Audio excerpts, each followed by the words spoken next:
Buenos días, buenas noches, buenas tardes, wherever you are in the world, y bienvenidos a las todos to a special Worlds Collide, if you will, crossover event of the century. Hold up, I got one more member to bring in. There we go. Mira eso. Hello, everyone in BC WrestlePod land, and welcome to a special crossover event happening right now. This is the All Elite Ensemble, but it is also a Los Lobos De Lucha review. So the AEW crew and the CMLL crew is here this evening, and we got a lot to talk about. We are here to review not one, but two events that occurred that involved all our talent from CMLL and AEW. So we are here to review the CMLL versus AEW show, as well as AEW Grand Slam Mexico. I am one of your hosts of this crazy crossover. I am the bridge. I am the Rocky Romero, if you will, between the AEW and CMLL teams. And I'm super excited to have here. First, of course, I gotta introduce the AEW squad first. So that, of course, being Daniel Cherry Garcia, JVL, in the building this evening. Glad to be here and really excited to see my colleagues for the first time, not on a weird video chat or just at all. This is going to be fun. I'm so excited. And then, of course, as festive as ever and digging the shirt is Mayama Juan, the professor. Yeah, I got my La Camisa Turista Gringo shirt. I got all these vaqueros and all kinds of wild things on it. I was happy to find this today. CMLL is amazing. Please don't hate me for not watching far sooner. Like, I've watched clips, I've watched sections, but oh my god, it's just I don't want to get too far ahead because we got a lot to talk about. But it just felt like watching. I used to watch boxing a lot. I used to watch a lot of MMA stuff, and it just had that sports spectacle to it that was just more fun.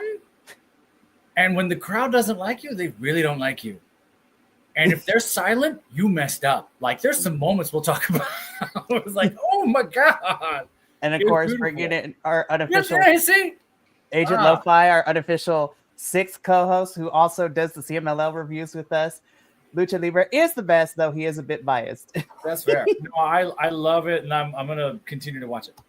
Oh, absolutely. Now that you got the logins and everything. But of course, I would be remiss to not introduce my other team that is here with us this evening, my CMLL crew, the Los Lobos de la Lucha. First, of course, you know him, you love him. He is the masked individual up in here. El Buntador del Segundo is in la casa.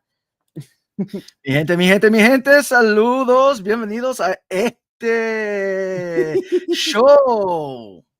I'm ready, baby. I'm so excited. This is going to be fun. And of course, rounding out our panel this evening, you know him, you love him. He does a lot of things with me, and I'm super proud that he was able to make it for this one. And he gets bonus points for staying up till 4 a.m. watching all this. Is Papo Oso himself, Will. we're wearing the same shirt. We're twinsies. I know. I saw that. Hello, everybody. Twinsies. So I'm super excited for this evening. We're going to get straight into it in a little bit. But of course, if you are new to BC WrestlePod and this is your first experience with us, welcome. And we're sorry, but not really. Be like, we're sorry, but not really. We are a bunch of misfits here on the internet that love professional wrestling, and whether it was the algorithm, word of mouth, or you just happen to see who are these nerds talking about wrestling, welcome. We do a lot here on the YouTube and the Twitch. We do full-length live reviews of the TV shows weekly and the pay-per-views, as well as special events. But if you cannot subject yourself or you do not have the time to sit down and watch a full-length review, you can follow us on the social medias at BC WrestlePod, where you pretty much get the major talking points. I mean, if you checked our social medias today, our WWE clips from our review this past Sunday was all about how Gunther versus Goldberg was not the best choice, and how that one match for Saturday night's main event is what made me decide we're doing a watch along for All in Texas. What? But we also do report cards for all the shows too. It's been fun talking to people who agree and disagree with some of the thoughts behind these report cards, so it is great. We also have some merchandise where we've dropped collections for pretty much all the review teams, and we also have our summer collection, which is the Hot Boy Summer Collection, which is taking our little luchador mascot into the sun designs. We also have two important collections. We have our Pride 2025 collections, where part of the proceeds of everything sold in that collection will be donated to Point of Pride, offering financial assistance for trans health and gender affirming care. But also on top of that, we have our special Resistance, the We Don't Tap collection, and proceeds of that collection will be donated to the California Immigration Youth Justice Fund, which offers financial and legal assistance to children, teens, and young adults being affected with what is currently going on in this country and the mass deportation. So we like to be advocates for our peoples here, and I feel like, especially since we covered Lucha Libre, and part of our crew here is, Los Latinos, allies of Los Latinos, and Professor is a mixed bag. We still got to do it on 21andMe to figure out exactly. Yes, protect trans kids, as Elvin puts. I'm gonna probably do it the next month or two because I need to know. I'll send you the ancestry.com link to the tree. It's deep. I'm so excited. But with all that out of the way, let's just jump straight into it because Wow. It's all nice. Those are so cool. The five of us are all squeezed together on one side. We love this. But we are here. We got two shows that we are going to cover, so we are going to just jump straight into everything. We are going to first start with the Tuesday, June 17th show, which was the CMLL versus AEW and ROH show. So normally in the world of CMLL, we kind of get Tuesday shows, but not all the time. But this was a big occasion because most of the Tuesday shows don't end up on the YouTube feed for us. But of course, this one did because, of all the companies involved in this one. So I'm excited. They do. You get the Guadalajara show and the Arena Mexico show on Tuesdays on the YouTube feed, but yeah, this was a special one. And I personally, out of the two nights, hot take, I feel that this was the more lucha feeling of the two nights, but that's hot take. I don't think that's a hot take. That's probably straight fact, right? Like that's just kind of what the deal was, right? Right. Yeah. Yep. I just saw the private set JVL. I'm gonna say yes. Agent Lo-Fi coming in. This was his personal favorite show of the week, and the Guadalajara shows don't air live anymore, and premieres on Thursdays now. So good to know. Good to know. I'll say this at the top so I don't have to reiterate it 100 different times. Just the feel of, I think and you guys might know better, so you want to jump in on this. It's not too much of a rabbit hole. It seems like, at least in America, it's much more of soap opera and theatricality is the polish, whereas in lucha, this is what they are. There's a different sense of truth there. right? Where it's sort of like we got to do the promos a certain way, and there's a certain sheen and polish on all those things, and you see that in the AEW one, which we'll talk about next, right? This felt like sport. Like this felt like this is all mano a mano or whatever else. Like this is here we go, let's go, and the audience has bought into it as tradition of no, this is. I don't want to say real because that's not what I mean because reality is blurred here. But there's just a different feel to that. Does that make sense? Am I crazy? No. You're making perfect sense. There's two things that factor here. Number one, yes, you are right. Normally, the lucha libre shows, they are just straight wrestling. You might get a little promo like spot here, a little talking spot here, but all that stuff is usually left for after the shows, like during the informos and all that. And then the actual shows themselves are just wrestling, lucha. Right. The other side of it is in lucha libre, you have a more defined rudos and técnicos, babyface and heels. You don't have tweeners. You don't have this, that, and the other. It's the person comes on, they're a bad guy. The person comes on, that they're a good guy. And you have that whole dynamic, which I feel, slims it down. And then the other thing is a lot of those theatrics are saved for the ring, where luchadors, they rip each other's masks and like you see that stuff happening in the ring. So it's kind of like an understood when you watch the next show that, oh, these two really don't like each other. So, that's it. And there's this, and I'm sure all of us theater people could talk about it. Yeah, I was just going to say that. Well, you're just going to say that sort of lends itself to that sort of cerebral Western actor thing. Like, what's going on in their brain? Are they going to do this? They're going to do that. Whereas it seems like traditional lucha is sort of like, I'm not saying black and white, like in there's no variant, but sort of like, I know what this is, I know what that is, until it has to change. And then it's sort of built off of that. Yep. Right. Yep. I mean, it won't be until tomorrow for Fantastica Mania because that's where we got the very long promo at the very end of the show, which sets up what's going to happen this Friday. But Agent Lo-Fi, our Lucha Libre expert, AAA is where you would go for more promos, but even then they tend to do more in-ring run-ins and in-ring promos than pre-tape stuff. So yeah, Lucha Libre is, as Will stated, it's musical theater versus opera kind of. So, but let's just jump into it because we got 5 matches that we gonna cover. This one was a lot of fun.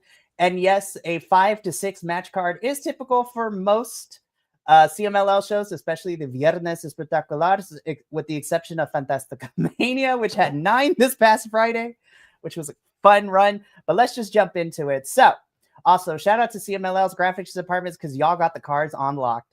So let's begin with what kicked off our Versus show, where we opened things up with a CMLL versus ROH match. This is our Amazona representing CMLL in Persephone, taking on our Ring of Honor Women's World Television Champion, Red Velvet. Mira. I got to do it. I got to do it. I got to do it. Do it. Do the Reina de nuestros corazones. She was voted. Well, 2 of the people voted for her. My girl is Reina Isis, but we all 3 agree that Persephone is probably one of the staples of the Amazonas division and CMLL. Other than Zuxis, who we're going to talk about at Grand Slam Mexico, she's got a probably 4th one in there for me this time. After watching this match, it was ridiculous. I'm on the Persephone train all the way through. So this was a mano-a-mano match at the Amazonas. So this is a one-on-one match, a single una caída, 1 fall between these 2 women. I am not going to be speaking a lot this episode because I want to get everybody's thoughts. So I'm actually going to jump. I'm going to jump to El Buntador first here, and then we're going to go back and forth. El Buntador, what did you think about this match? I thought it was a really good beginner. I felt that these 2 were given time to cook. We saw a lot of what makes Persephone great. We saw a lot of her power. We saw a lot of Red Velvet's agility, and they worked really well together. And it was a really good match. I I really enjoyed it. Cool. Papa Oso, I'm going to come to you next. You are familiar with Persephone. Red Velvet is a little newer to you, but we have seen her pop into CMLL for a little bit from time to time. What did you think of our Amazona action opening up the show? Well, I will agree with El Butador because I thought it was a really good opener. Persephone is always going to show out. It's never going to be that was it. No, she is always on it, and that's what I love about her. And I have to be completely honest. I am a huge Persephone fan. She is my girl. And I watched her the whole time, and I really didn't pay much attention to Red Velvet. I'm sorry, Red Velvet, but Persephone just catches my eye, and I watch her every single time she's in the ring. No matter who she's in the ring with, my eye just won't leave her. And when I went back and watched it again, yeah, Red Velvet's great too, and I agree. I think they worked very well against each other. So, and I thought it was a good match. Like matching these two up. But like I said, Persephone, she comes in hot and doesn't let up. And that's what I love about her. And so I thought this was a really strong opening. I thought it was pretty strong. We love to hear from it. Now, on the flip side of things, I'm going to go to the AEW boys here. JVL, we both are very familiar with Red Velvet. Once upon a time, we covered Ring of Honor here on this channel, and she pops up ever so often in AEW. Of course, I still be watching ROH, so she's still there, and I'm going to briefly talk about Collision at the end because it seems she's aligned herself with Athena and Billy, which is very interesting to see. But what did you think about this opening match and your introduction to Persephone here? I forget that this is most of your first time for the CMLL talent. It really is. I honestly, knowing Red Velvet's background, knowing how that she works, I was interested to see if the styles would clash or they'd mix. And I could, like Papa Oso, I couldn't take my eyes off Persephone. That's where I was drawn. I feel like Red Velvet was still stepping into a new place and maybe wasn't as comfortable going in. So this could have been a much better match in certain places, but this was a great introduction to both of them for a lot of folks. And really for me, seeing that style against it, I feel like I want to see this run back again. I want to see them where they've experienced each other now and where they can grow from this, because it was stylistically fun, but I feel like there's got to be some depth added next time that I want to see. 100%. And then finally, Professor, your first real introduction to both of these women. What did you think? Absolutely, it was. And they sort of kicked off a theme that I was going to feel for the rest of this night, which is different than the AEW night, which we'll talk about in a second. Whereas sort of clotheslines or drop kicks or missile drop kicks are cues in other promotions, they are meant as exclamation points here. They hit both feet hard every single time. It's not a finesse cue to move on to the next thing. It's I'm making contact with you, flush, boom, and then we feel that impact and we move on to the next thing.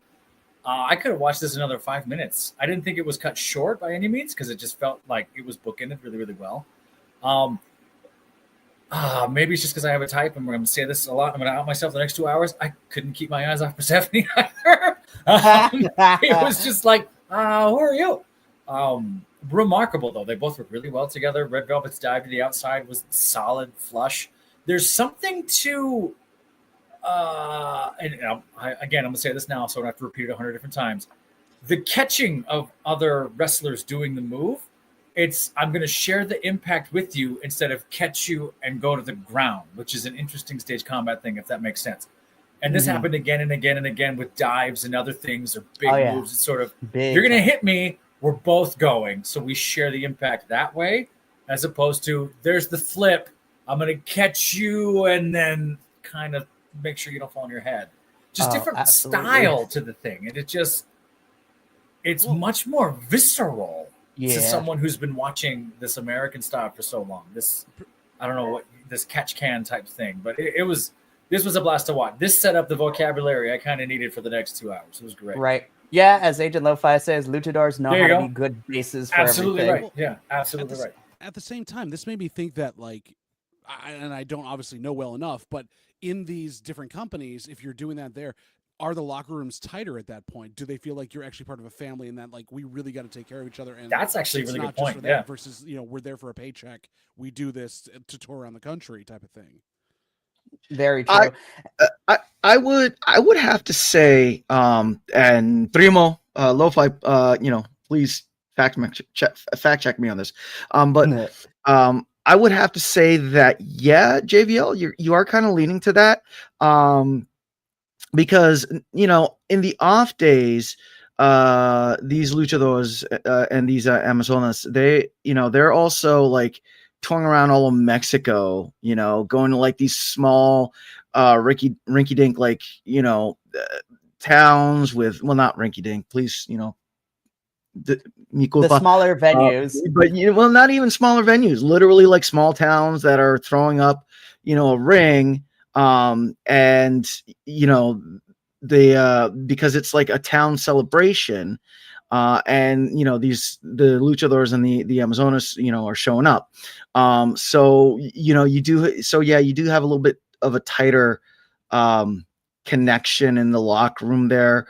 You also do have not so much in this case, but you do also have a lot more generational talent, like for example, the Velanos, you have Hijo de Velano dos, Hijo de Velano tercero Junior, it's like, it's, like big generations that are in the business and you have literally grown up as luchadors. So there is a grain of truth to what you have said. Yes. Yeah, I think it's more like, I've always, and I'm new to it, I haven't been doing it very long, and I have like rabbit holed myself into Lucha Libre. But one of the things I love about it, a couple of things I want to talk about. First, this match, and I've always said it because it's just the way when I look at it, it's what I see.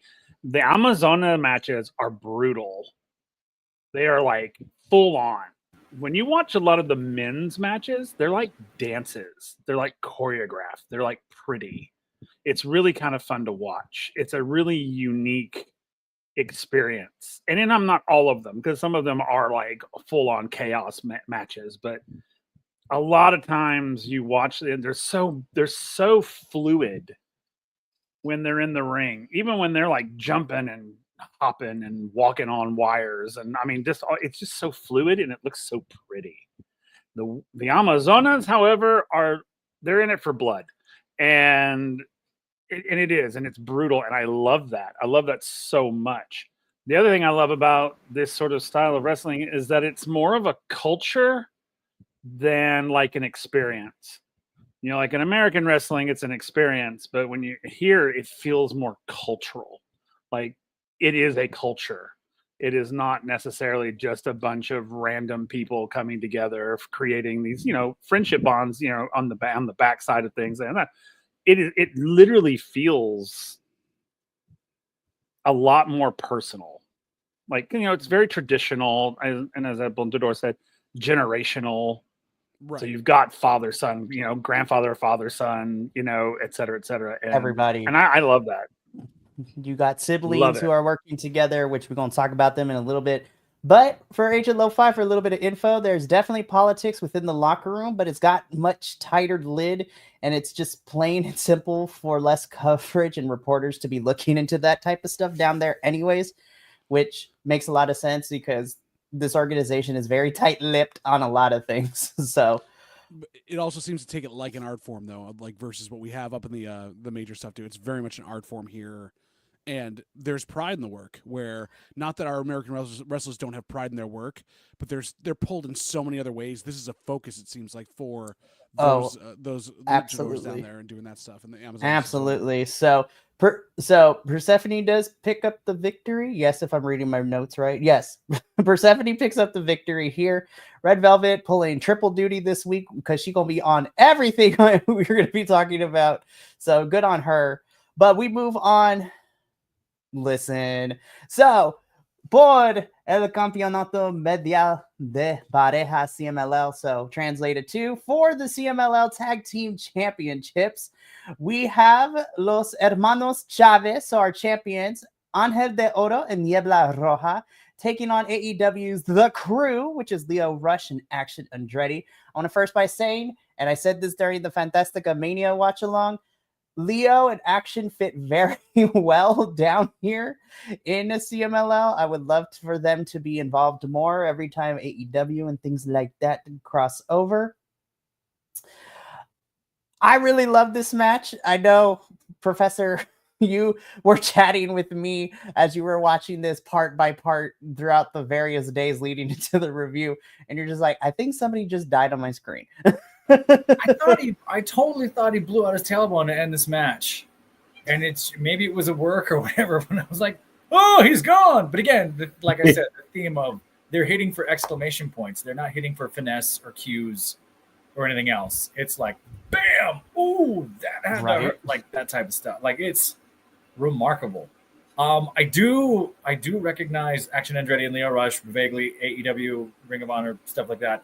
They got destroyed, but sold beautifully for these guys.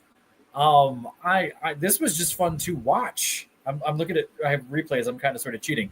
The pace in the middle of this was a lot of fun. It sort of felt like typically in in America we have like, oh, we're gonna feel each other out, we're gonna work the crowd, and they kind of did, maybe 30 seconds, and then it was go go go until we had our sort of go home cue and let's get out of here. They going to the outside in CMLL is dangerous. Like, it doesn't feel like a spectacle like it does in AEW or the promotions. Like, oh, we're on the outside, you're gonna get hurt out here, as opposed to like, oh, look, a table, oh, look at this. Like, no, now it's a real fight out here. It's just something that really keyed in for me on that I saw in this match. Again, another theme moving forward. I don't know what the hell that Boston crab crucifix, whatever the hell that thing was, about halfway through this was. It's like, oh my God. It's like a porch swing in the human porch swing thing. I don't know, just wild stuff that was great to watch. We love that finisher before them as well. I mean, El Buntador, listen, there's no secret that we love Los Hermanos Chavez up in this household. Oh, yeah. So, and not to bury the lead, of course, they retained their championships, but how did you feel about this tag team bout? Well, number one, RIP for Niebla Roja's He-Man sword. I don't know if you saw that. I was like, no, not the He-Man sword, no. Yeah, and last week we were talking about how it felt like, or not last week, I apologize. The week before, when we saw Los Hermanos Chavez, we were talking about how it felt like they were kind of like saving themselves, if you were, and they were like, oh yeah, well, they got coming up this upcoming week. It's a big week. And yeah, I feel like they were kind of saving it for this. They went out, they did the thing. Yeah, Lio Rush, Action Andretti, definitely fits so well with the CMLL Lucha Libre. That the whole, and yeah, so the whole Kalimba thing to explain to everyone. It was so good. Doesn't know. Kalimba, he's a musician in Mexico, and as you can tell, he looks like Lio Rush. So when Lio showed up in Mexico, people started confusing the two of them, and it just took off from there. Yeah, it was. I thought it was a really great match. A lot of energy. I too, and I think I chimed in on the text. I too had concerns about Angel de Oro's tailbone when he came down. He came up, yeah, he was good to go. He was good to go. So good defense. Because the other guy gave the X. He turns and goes like this straight up to the ramp, and I was like, oh, that's not a. Oh, I know what that means, but I guess he was fine. Yeah, and there's a lot of these, but for sure, we all talked about it at CMLL. Angel de Oro is one of the most underrated that CMLL has. He's just very well rounded, and he fits with everybody. Yeah, but yeah, JVL, I'm gonna come to you next. So of course we've had our issues with how the crew has been booked over here in the statesides, but they made magic here with this one. What did you think of this match? I mean, I've always known the both of them to be very athletic, and when you don't have to let actually Andretti speak much and just kind of speak with his moves, he's fantastic. It was so good for to see them actually work a match where their opponents wanted to put them in fun, compromising situations. I mean, the whole like gory backpack with the swinging under thing, that was literal insanity. But what is that? What is the name of human porch swing? Is that a thing? It's not allowed to be said. We'll get demonetized later on if we say it, so we can't say that. But I gotta check my notes. I did get the name of it, but that is the Chavez brothers finisher. They use that all the time. It's call so that the good. sibling rivalry. Anyway, basically, between that, it was high flying where it needed to be, but like it wasn't where. When the crew works on AEW, it's like, spot, here we're going to go over. We're going to do a tope here. We're going to do this over here. This was like, no, this is built into the fabric of this match. Everything is supposed to flow this way. And I just wanted to see maybe like 2 or 3 minutes more of this because I felt like they had a little bit more to give. But overall, really, really well done. And again, I'm falling in love more and more with Lucha Libre, and it's just so good. I love it. And then finally, Papa Oso, what did you think of our tag team bout? I loved it. I didn't know who these two were when they came out. I was like, oh my God, they're great. I love them. Who are they? Where can I see more of them? And I thought this was fun. I knew that Leo and Action were going to get their asses handed to them because Angel de Oro and Nebula Roja, my God, are amazing. And any chance, and I agree, any chance we get to see De Oro wrestle is like beautiful. He's so underrated because the thing I love about him is that he's so just sort of there. He's sort of a sleeper agent. Like you think, oh, okay, he's coming out. And then all of a sudden he just like opens up and just annihilates. And I love it. And he's so smooth about it. That's what's so great. I love about him. And I think these are two of my favorite dancers. They're quite fluid when they wrestle. And it's just amazing and wonderful to watch. If nobody out there can get it from anything, I love Lucha Libre. It can do no wrong. So it's been all my stuff is going to be very positive. Yeah, it's been a very magical journey for us as we have just, as of last Friday, we finally officially have been covering CMLL for a year now, which is crazy. Yeah. My how time flies. But as I said before, Angel de Oro and Niebla Roja retain the CMLL Tag Team Championships, which then leads us into our third bout of the evening. Ooh, now we're getting into the good stuff. Not to say everything else before wasn't, but my goodness. No. So this match was amazing. So this is a spectacular mano a mano, so a special one-on-one. This is CMLL's Neon taking on AEW's Hologram. Oh, this rules. This match rules. I love this. Listen, Hologram remains undefeated in AEW. Neon is 1/3 of our CMLL Trios champions, part of Sky Team, which is him, Máscara Dorada, and Místico. This was just a fun lucha bout. There were bodies flying everywhere, and this was great. So I'm actually going to come to Papa Oso first. We love Neon. Hologram is up in this building too. What did you think of this match, Will? I loved it. It was the thing I loved about this match is that I think you're right. I think it kicked off this is when we turned the turbo on from this point on, because every match after this is just high octane. And this started it. This is all, if we're talking dinner, this is like palate cleanser. This is like getting, the previous sort of out of the way and preparing ourselves for the meal that's about to hit us, and what a meal it is. But this is great. Neon I love him, and I'm not familiar with Hologram, believe it or not. and I really liked him too. I was like, ooh, okay. So can we have more of this? I would like to have more of these two doing either this or on a doubles or tag team, or I want to see more of them kind of going at each other. Because I mean, I really liked this match a lot. I was like, wow, wow. I knew Neon was gonna wow me because he always does. But I was curious about how this hologram fellow was gonna fit in. And man, oh man, talk about pleasant surprise. It was great. So I loved it. Oh, I mean, yeah, absolutely. and I agree with Agent Lo-Fi. I thought Neon was a little shaky at first, but he kicked into gear. I loved it. Yeah.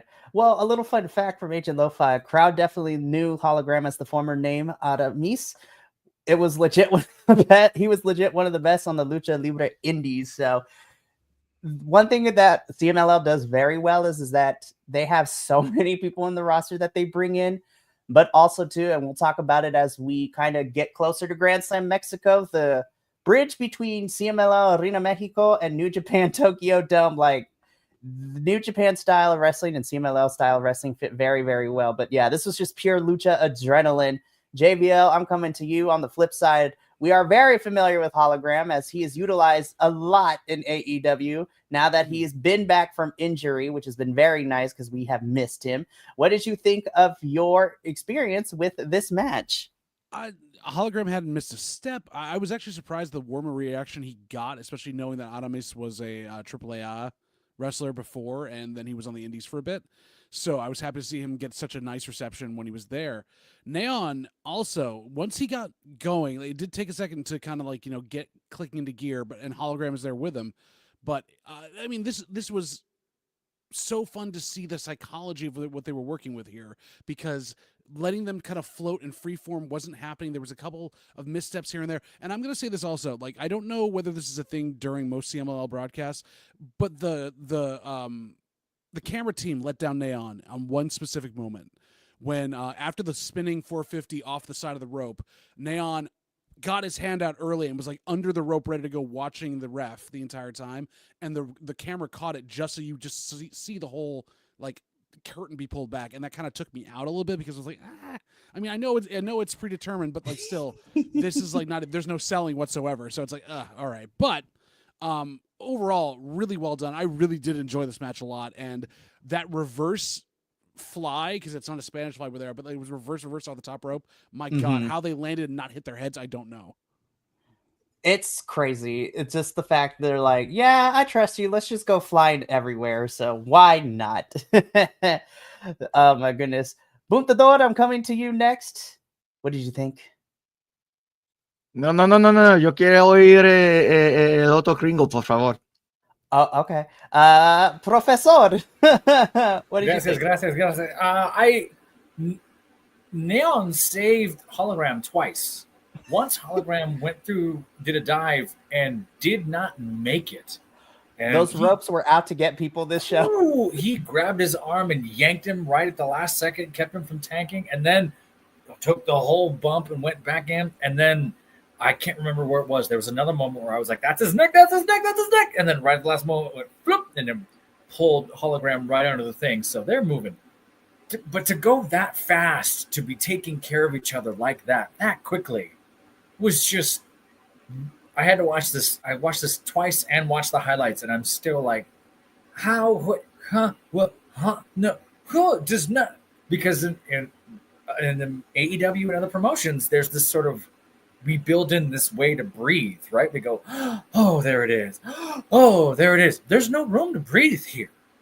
It's pay the F attention or you're gonna miss it. It's go. Right. To quote and then we all get to clap or breathe together on the offbeats, right? To quote a certain Samoan, it's all gas, no brakes. There you go. Yeah, exactly. Amazing. I love Hologram. Hologram's fantastic. I forgot a little bit of his history. I knew I was aware of it at one time. This was a blast. And I think this is where the crowd really came to life. They liked everything before this for sure. But this is when you really started to hear them. They got loud in this match. Oh, absolutely. I would love to be in Arena Mexico one of these days, jam-packed, hearing that crowd. It is crazy through the speakers, which we'll talk about The whole entire week we reviewed these shows. So now I'm going to come back to El Punto de Segundo. What did you think? So I know the work of Hologram. I know the work of Neon. And this match is what feeds the whining of the internet wrestling community in the flippy dippiness. And I just drank all those tears because this was just awesome. This was just awesome. It was just high speed, both taking care of each other. I mean, everyone said everything that I'm going to say, you know, and like this is the type of match that your stereotypical IWC individual is going to cry about, saying, "Oh, it's just flippy dippy. They're just doing it." Keep going. El Punto says this every single week at CMLL, and it's fantastic. Continue. It's a spot fest. No one wants to watch a spot fest. Yeah, right. Let's actually get some story in our wrestling. Like it said so much, I don't even think I know what it means anymore. You're right. So, yeah, right, exactly. I haven't really watched it. And, you know, I mean, this was Lucha. This was Lucha. The one thing I do want to touch on it, when you get past that razzle dazzle, the match did tell a story, you know, and it was a good story. It was fast, and I know it's hard to pull it out from, you know, oh my God, he's jumping from one side of from one corner to another and then doing a 450. Oh, they're doing a tope. Oh, they're doing another, you know, like jumping off each other. What is even happening right now? But you know, this was great. This was really good. Really, it was awesome. This definitely was a lot of fun. Hologram does pick up the victory here for AEW, so this brings the scoreboard 2-1 because this is technically the versus show. So CMLL 2, AEW 1, which brings us into our next match. Ooh, this was so good too. A little bit of a slower paced one for me, but I'm not surprised given who we got. So this was a mano a mano match as well. Poder a poder. So this is Atlantis Jr. representing CMLL, taking on the walking weapon and beautiful piece of Canadian artwork himself, Josh Alexander. Look, no secret, me and Will have been very spoiled with Josh. He is not new to us because we've been watching him from TNA since we started the BC Wrestle Pod. So we are very familiar with his game.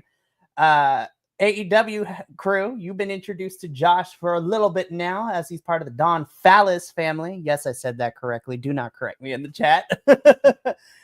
Bald, anywho. And CMLL boys, we are very familiar with Atlantis Jr.'s game, and he's been popping up both in AEW and Ring of Honor. So you can't tell me no, El Puntador. I'm going to have you go first. What did you think of Atlantis Jr. versus Josh Alexander? I mean, was it a slower match? Yes. Did that mean that it was a bad match? No, not at all.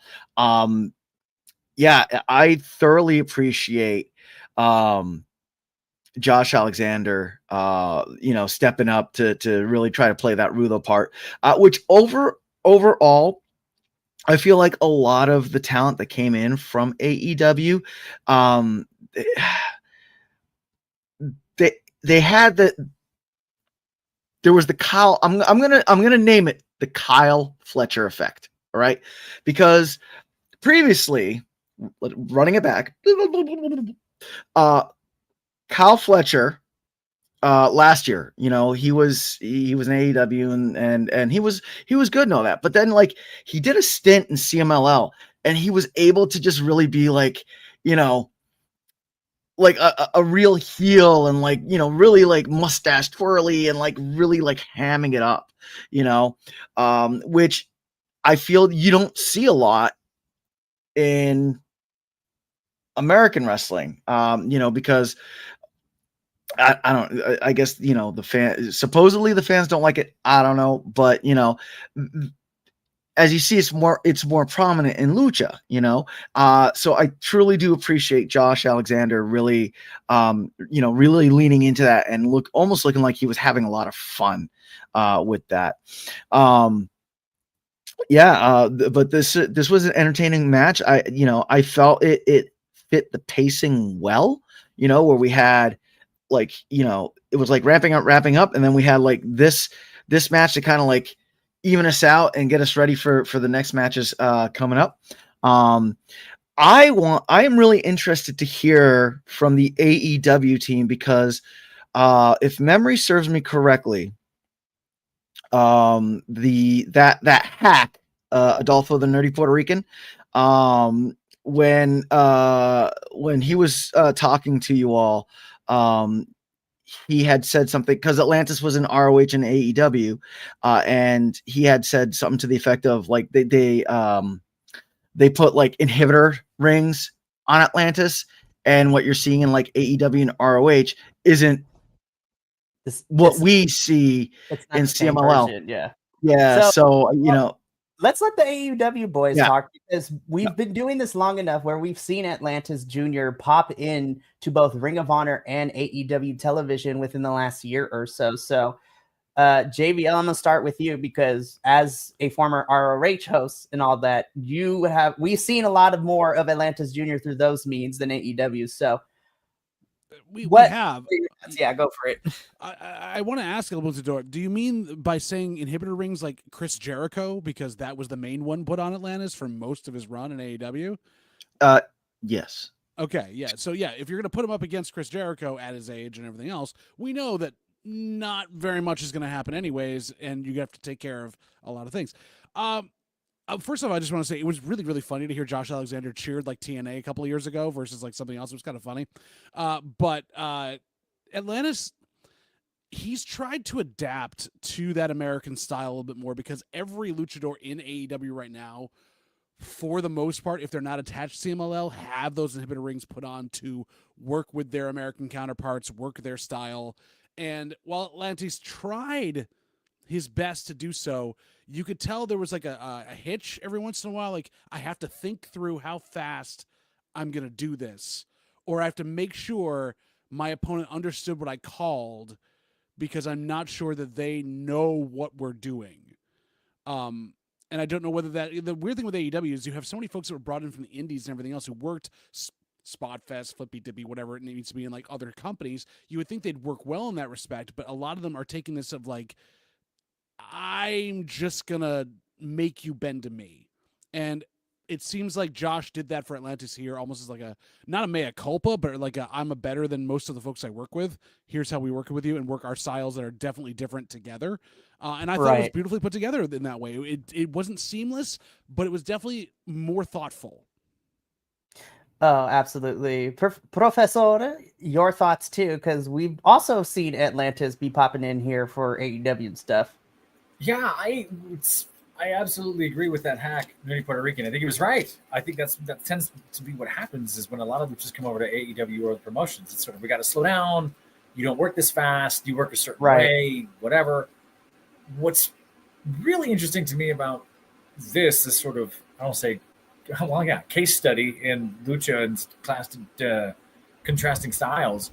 I know Josh Alexander from GCW, where he was just a bruiser. Like, he's here to hurt you. Yeah, Bloodsport is a whole different ball game. Which is similar, I think, to the TNA Josh Alexander, from what I'm aware of. But AEW Josh Alexander so far, I'm saying this politely, is kind of stupid and being told what to do.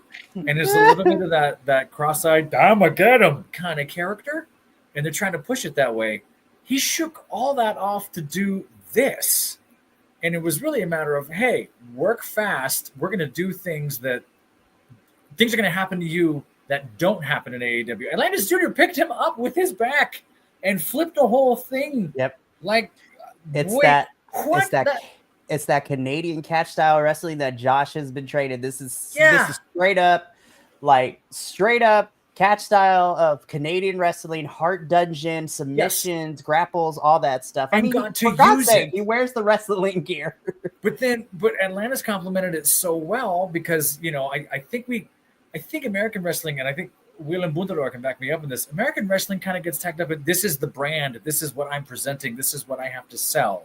Mm-hmm. I'm sure Lucha has that to a degree, but up here in the States, they're getting coached on like, you got to look like this, you got to act like this.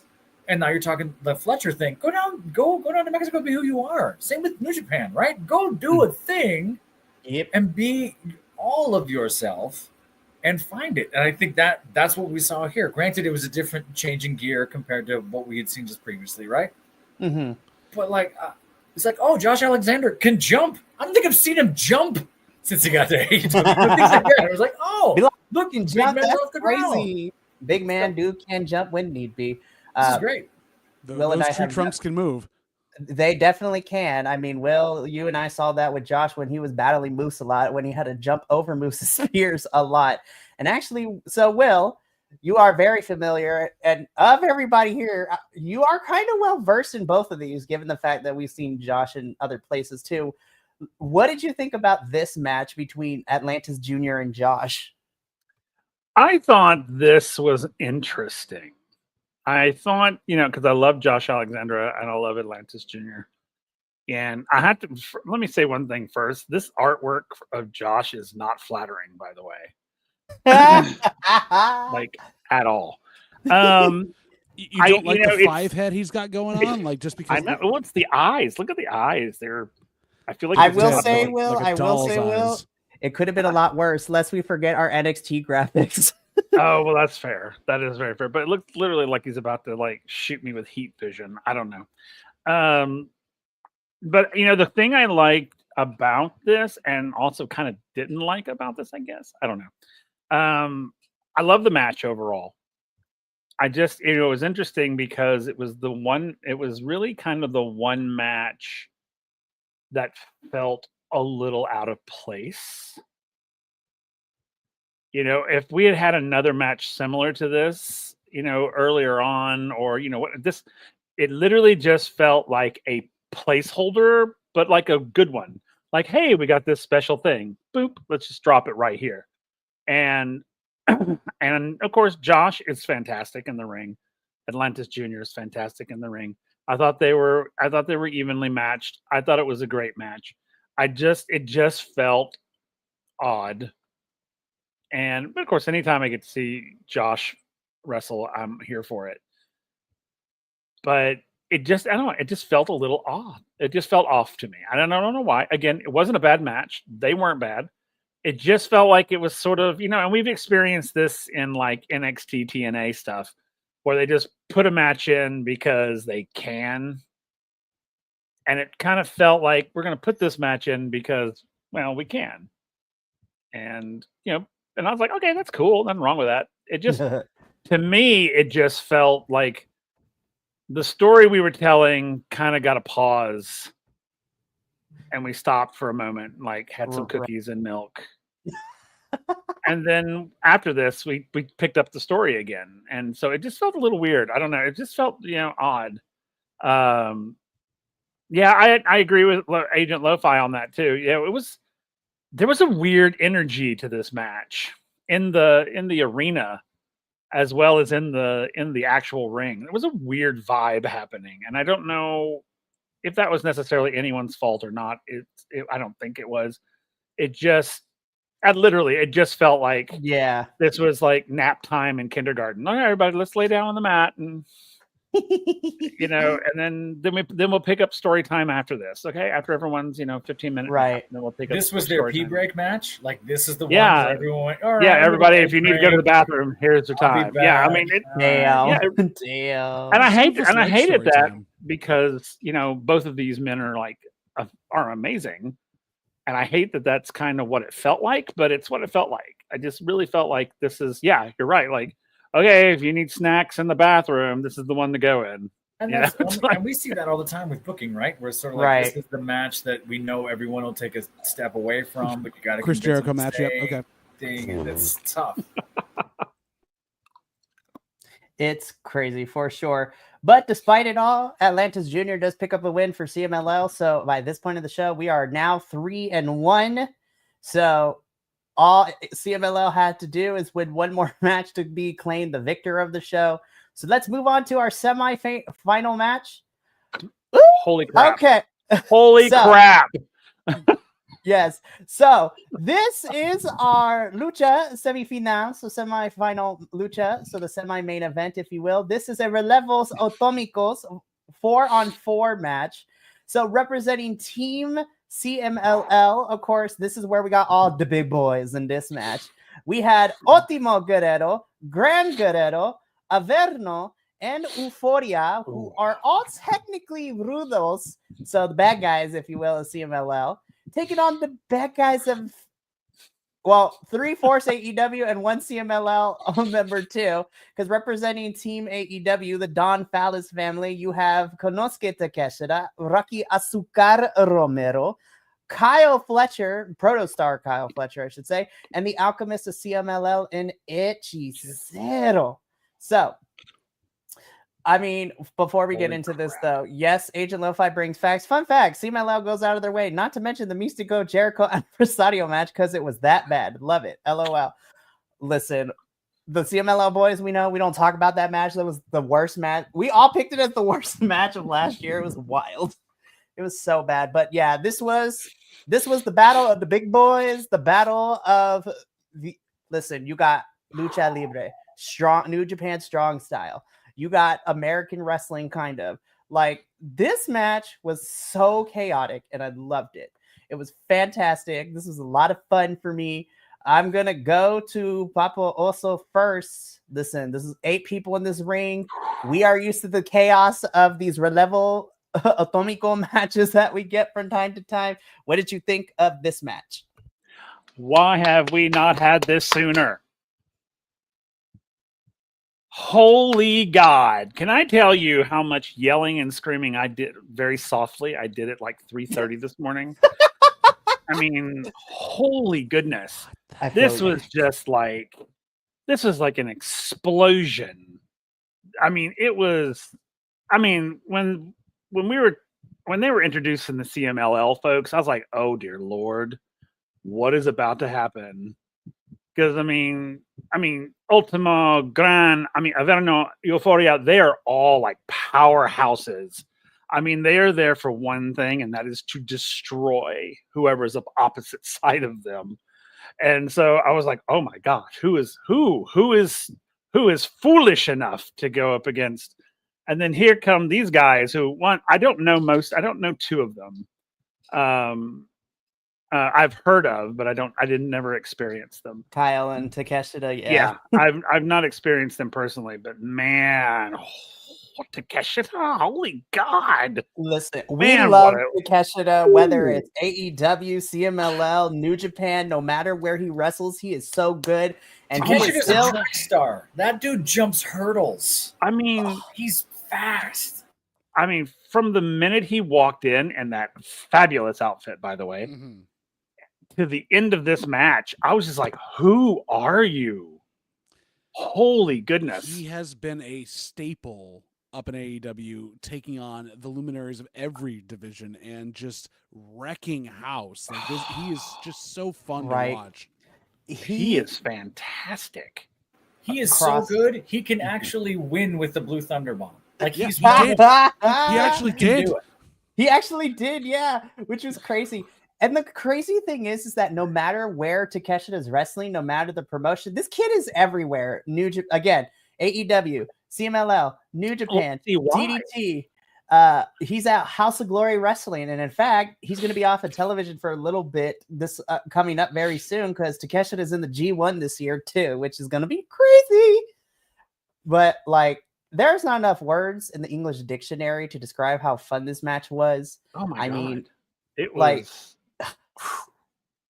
I was on the edge of my seat the whole time. I was literally yelling silently in my house because I was just the chaos and insanity that ensued, and like immediately, not even like, oh, let's just annihilate one another, and it was fantastic. And of course, Rocky Romero being Rocky, and just seriously. And then, of course, Hechicero being Hechicero. And it was just like, it's funny because, like, the Rudos team from CMLL even though we know them as sort of like the Chaos Goblins, they were so sort of like unified. The other team was very individualized. You know, it was like they were all fighting individually as opposed to the CMLL folks who I felt were fighting as a group. And I don't have enough words for this match. It was so good. Oh my god! It took me everything I had not to like text you at like 3:30 this morning to go. Holy shit! Oh my god! Did you see? I was like, I probably would have gotten back to you as soon as I got up, but I was just, yeah. Oh my god! It was so good. It was so freaking good. Right. I'm gonna throw it to my AEW boys too to give them a chance to talk before we wrap it up with El Puntador. AEW boys, what did you think? Like, good thoughts. Moving on. Just kidding. I loved it. I thought this was a blast. I want those motorcycle cuts that Infernales had. My God. Yes. This they chose to, I'm not saying slower, like slower comparatively to America, right? Like it was just slow enough to where they could all catch up at all times. No one got too ahead of it. They weren't acting faster than they can move, right? They were boom, boom, boom, boom. Super clean, snug, as other hosts have said in the past. Like they hit so hard every single time. Takeshita and Fletcher looked like they were in their element, kind of what we're going back to, what that hack, the nerdy Puerto Rican would say, right? Sort of Fletcher showed up and went, oh, I remember this. And he was more Kyle Fletcher than he has been over He flipped the switch back into Arena Mexico mode. It seems like he saves that for when it's him versus Will and maybe a few others, right? But this was there. The way he, I hate you. We're going to fight. Working the crowd. Just the breath and what they had underneath them, totally different. It's just remarkable. It's great. This is the Dick Kyle Fletcher I've been missing for a couple weeks now. Seriously, I love him in his pink trunks being a ginormous phallus. It's just so good. And I think there's a pull, and maybe everyone else can speak to this, not to go down a rabbit hole. I know I got other stuff to go to. It seems like let me say this. Certain folks have a hard time being completely heel because they wonder if at any moment they're going to have to flip face. So they can't always commit full pot. And the ones who can go far. I feel like Kyle gets stuck up at AEW. We see him and he goes, yeah, but you still kind of like me, right? And that there's almost that hesitation. We talked about it a couple of weeks ago because when he was feuding with Adam Cole, it's like it kind of seemed like they were starting to flip him back, and we were like, that's a big mistake. But yeah, this version of Kyle Fletcher, I need it all the time. It's so good. And then to go off Agent Lo-Fi as well, I agree. Arena Mexico gives a +10 on aura overall, but Takeshita doesn't need that. He makes the arena that way too, because just how he can orchestrate so much with doing so little and then just blow you out of the water.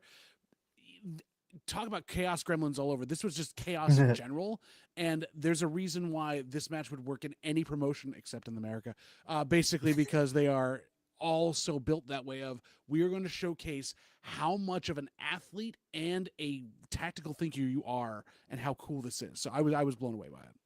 Right. And El Buntador, before I give you the floor to kind of wrap this up before we go into our main event, I will say, though, if you count up the years of experience that our CMLL team has of wrestling, you are looking at least 2 centuries worth of wrestling experience, because all these men on the CMLL side are 45 and older, which is nuts. Anyways, El Buntador de Segundo, let's wrap this up. What did you think of this match? This is my match of the night. So there we go. Boom. So number one, the team of Ultimo Guerrero, Gran Guerrero, Euphoria, and Averno. These guys are rudos. These are like the biggest rudos to rudo the rudo game, right? One of the things with being a rudo is that you don't do a lot of like the high flying, big moonsaults, big, crazy moves off the top ropes. Rudos are meant to be your bruisers, which I mean these guys were. They look like they just came out of a bar into another bar and getting into a fight, CMLL Rocky Romero is the best Rocky Romero. Hechicero is a traitorous bastard. I gotta disagree with you on that. New Japan Rocky Romero is better than CMLL Rocky Romero. That's very true. I disagree. Hey, no, I have to go with JVL on this one because seeing Rocky Romero live at Resurgence, he is that same way that he is in CMLL, which was fun to watch at Resurgence. But do I need to? Do I still have it? No. Hang on. No. Hang on. No. Oh hang no. On. Don't oh you no. do it. What are you doing? All right. This is CMLL Rocky Romero.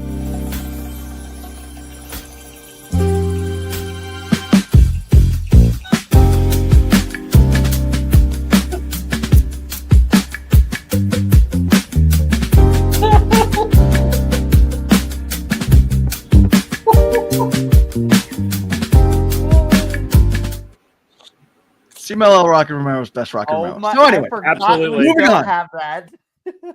Moving on. So this Hechicero, traitorous bastard, turning his back on Mexico. How dare he throw it in with the Don Fallis family? But do it. Kyle Fletcher looked great. I love him. I'm sorry, Protostar Kyle Fletcher. I love him in the pink gear. Yeah, Takeshita he's great. But how great was the other side too, to just make like everyone in this was just made each other look good, which is awesome. And I really quick before we move on, I want to hear the AEW boys. How'd you like Big Boy Gran Guerrero flying the way he did? Getting vaulted. That's a normal occurrence, by the way. Really? That happens? Yes. Seriously, yeah. Gran Guerrero and Ultimo all do go flying from time to time, but Gran Guerrero especially. Yeah, they do that ramp vault thing all the time. I've seen a house fly. Say what? I've seen a house fly. I've seen a house fly. I've never seen an elephant fly. Yeah. Man, I feel like there were moments where I would say, "Oh, they're not going to do that," and then something like that happens. Is what I was responding to. And it's not that he was like, "I don't even surprised. I'm glad I was wrong." Like, you know what I mean? Like that's still, all the time. They can go up and get it. Yeah, and it's just a testament to different types of athletes. You don't have to look a certain. You don't have to look like a certain type of athlete to do this sort of stuff. Some of these folks look like unemployed uncles, and then they do stuff like that, right? Like you said, they got dad bods and that's masks what I love about it. And can hardly walk, and then all of a sudden they do 540s, and others like, whoa, wait, who are you? And that's why you can't walk. But either way, seriously, and that's why crutches. So still, this ruled. This was so much fun. All right, but we got one more before we get into Grand Slam Mexico, because we got a whole other show to still review. But yes, this was my match of the night. Lord have mercy. This was just pure stick it into my veins adrenaline. This was, funny enough, this was por el Campeonato Mundial ROH. So this was for the ROH Championship. Again, 1/3 of the CMLL Trios champion, Máscara Dorada, representing Sky Team, taking on the champion or campeón in El Bandido. Yes, here we get the El Bandido here for CMLL. These two just went nuts. Like they're just like, oh, bet, let's go. We're main eventing. Let's do this. I'm like, as the AEW guy, can I say the obvious thing? Go for it. This is apparently the real Bandito. Right. Yes. I was thinking the same thing when I watched this. I was like, right? The Bandito we see in AEW. I agree. This is in the match of the year pile for me. Is kind of fighting like a Rudo. Kind of does some high flying things, kind of does some stuff outside the ring, sure, like does dives or whatever. Yeah. But no one, I won't say no one. To work at this pace, there's very few folks AEW has that can do it, and they're probably luchas who are doing it, and we haven't quite seen that with Bandito. This was ridiculous. There's some stuff they did in here that I was like, That's like video game shit. Like, what are we doing? I haven't seen this Bandito since Best of the Super Juniors about 3 or 4 years ago. Okay. Like, this Bandito has not been let loose in AEW at all. Okay. And to see him work this way, and to see him not only get his stuff in that's very, very crafted, but also to like turn on a dime and let Mascara Dorado just go nuts. Like just do more. Yeah, thank you for saying that, Lo-Fi, because like I am not smart in these ways like I should be. Seeing Bandito up in AEW, kind of great. They haven't really known where to put him. They gave him a Jericho angle, which is dumb. It was bad. He's a luchador. Every luchador fights Jericho at some point. We don't know why. There's some sort of weird rite of passage they want to do with Jericho and that shit. They want to feature in the Fozzy liner notes. Like, what is this? I don't get it. I can't top that. Oh my god, that somebody needs to clip that because that was brilliant. Kilt, if you're still in the chat, clip that right now. Oh my goodness. But I mean, I didn't mean to break the flow. I'm sorry. No, it just killed all of us. I gotta pull this highlight thing back. Golden Mask is grabbing the ropes. Bandito goes up. I'm sorry. I'm just saying things out loud. I'm sorry. I messed it up. Are you listening to the American translation of the yes, right. The commentary? There you go. The Google captions underneath. Oh my Golden God. Mask goes for a thing and grabs the ropes. The rope. Bandito goes up and over him, stops, comes all the way back. They both jump into the that doesn't happen up here ever. Or it's a finish. That was halfway through. It's so because when you let the luchadors loose and like pull, for anybody who watches anime, this is the equivalent of Rock Lee removing his weights. And that is what that is the equivalent for luchadors in Arena Mexico, where they drop the training weights and they could just go all out. And I'm always saying that American style wrestling needs to come and learn from luchadors. I think they could learn something, and I think it'd make it more interesting. And this is probably a podcast for another time. I don't know if it's culture or style or training or what's available or not available or everything. and I'm sure Mexico has it where the brutal GCW style, I'm going to hit you with bulbs and cut you with glass and open up your insides. I'm sure that's down there. And I have a feeling it's scarier. There's just a part of me that it might even be worse than what we see appear. But you look at this also. We go back on our history at this point. The only people that even started to scratch this at any point was when WCW in America was pulling in those wonderful lucha matches in the first hour of like Thunder or like anything or Nitro you had, where they weren't really showcasing them, but they didn't care enough so that the wrestlers could go and do that type of stuff.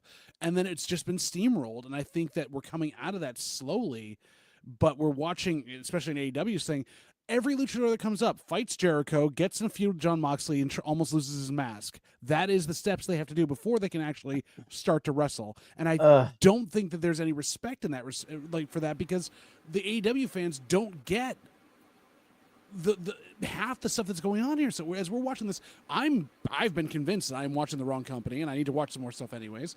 But it's just crazy to me that we figured this out, or at least started to, and then let the crazy guy from New York just wipe it off the face of the earth up here. It's insane. I mean, that is very true. Buntador, you want to wrap this up? Any other thoughts you have about this?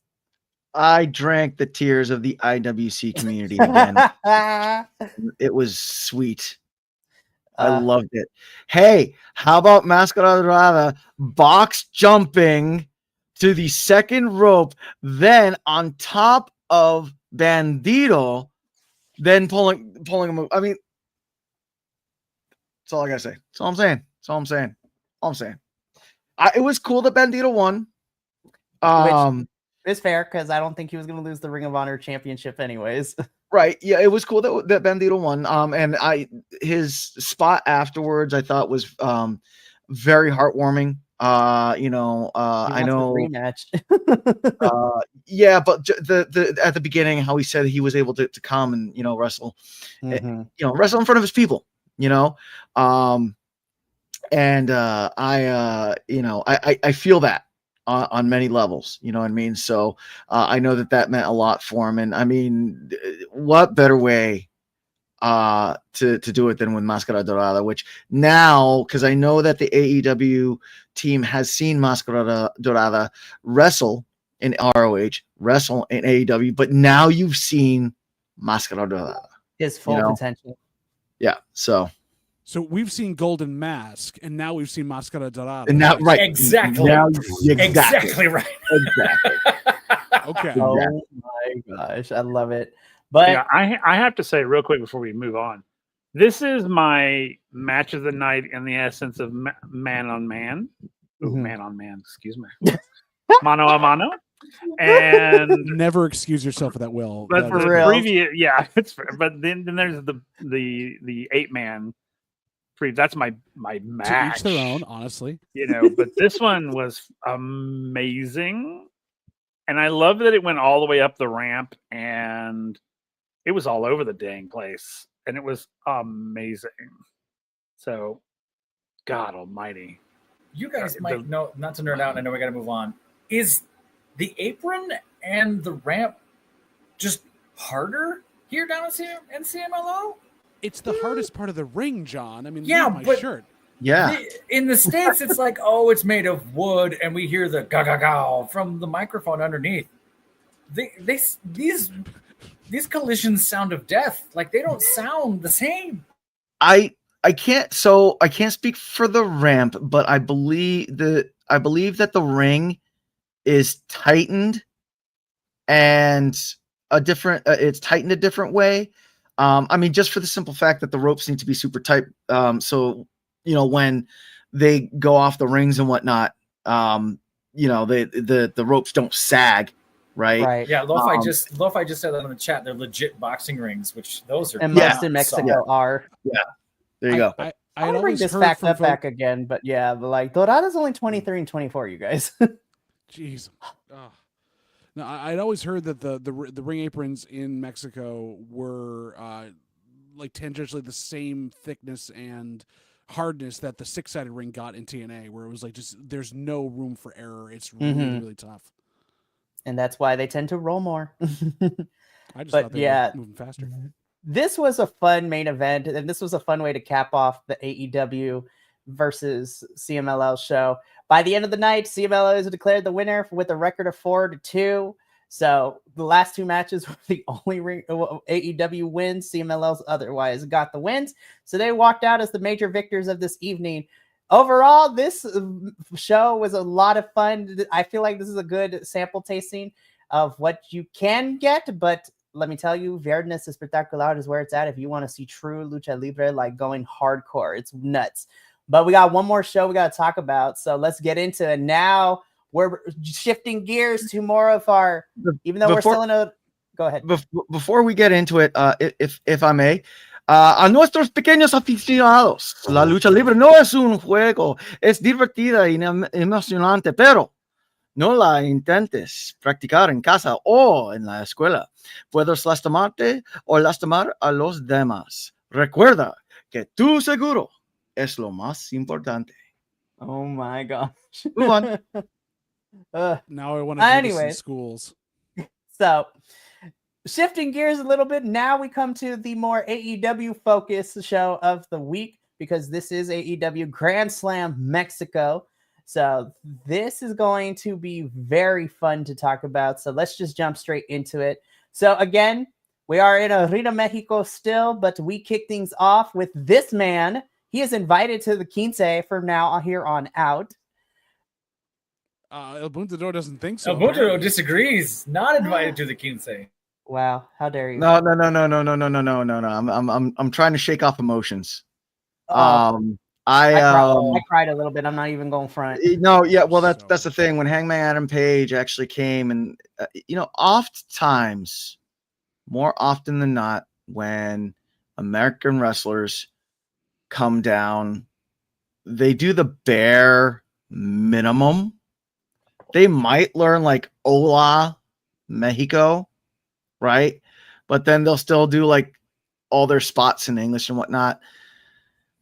Here, Hangman is not only doing the entire thing in Spanish, the entire opening promo in Spanish, but addressing what's going on the big issues that are going on right now, and right, and you know, just giving a human angle on it, and it felt raw, it felt true. It hit me. I started crying. Oh, I was a mess. Yeah, it was awesome. It was awesome, and I appreciated it so much. Mm-hmm. You know, I appreciated that the AEW staff was just like, yeah, just do it. You know, they weren't like other companies and be like, no, you know, and, you know, and they let them do it, you know. And I super appreciate Hangman Adam Page, because I know getting in front of 60,000 people and speaking a language that you're like iffy at best. And I mean, he sounded good, but like in front of 60,000 people, like, you know, I just, yeah. If I may, I did translate this, so I do want to translate this for all of my non-Spanish speakers. You did a better job than Excalibur trying to interrupt every 5 seconds and then Excalibur, I love you, but like, no. Anyways, so he was trying, but he just had to let it ride. It's like, no, stop.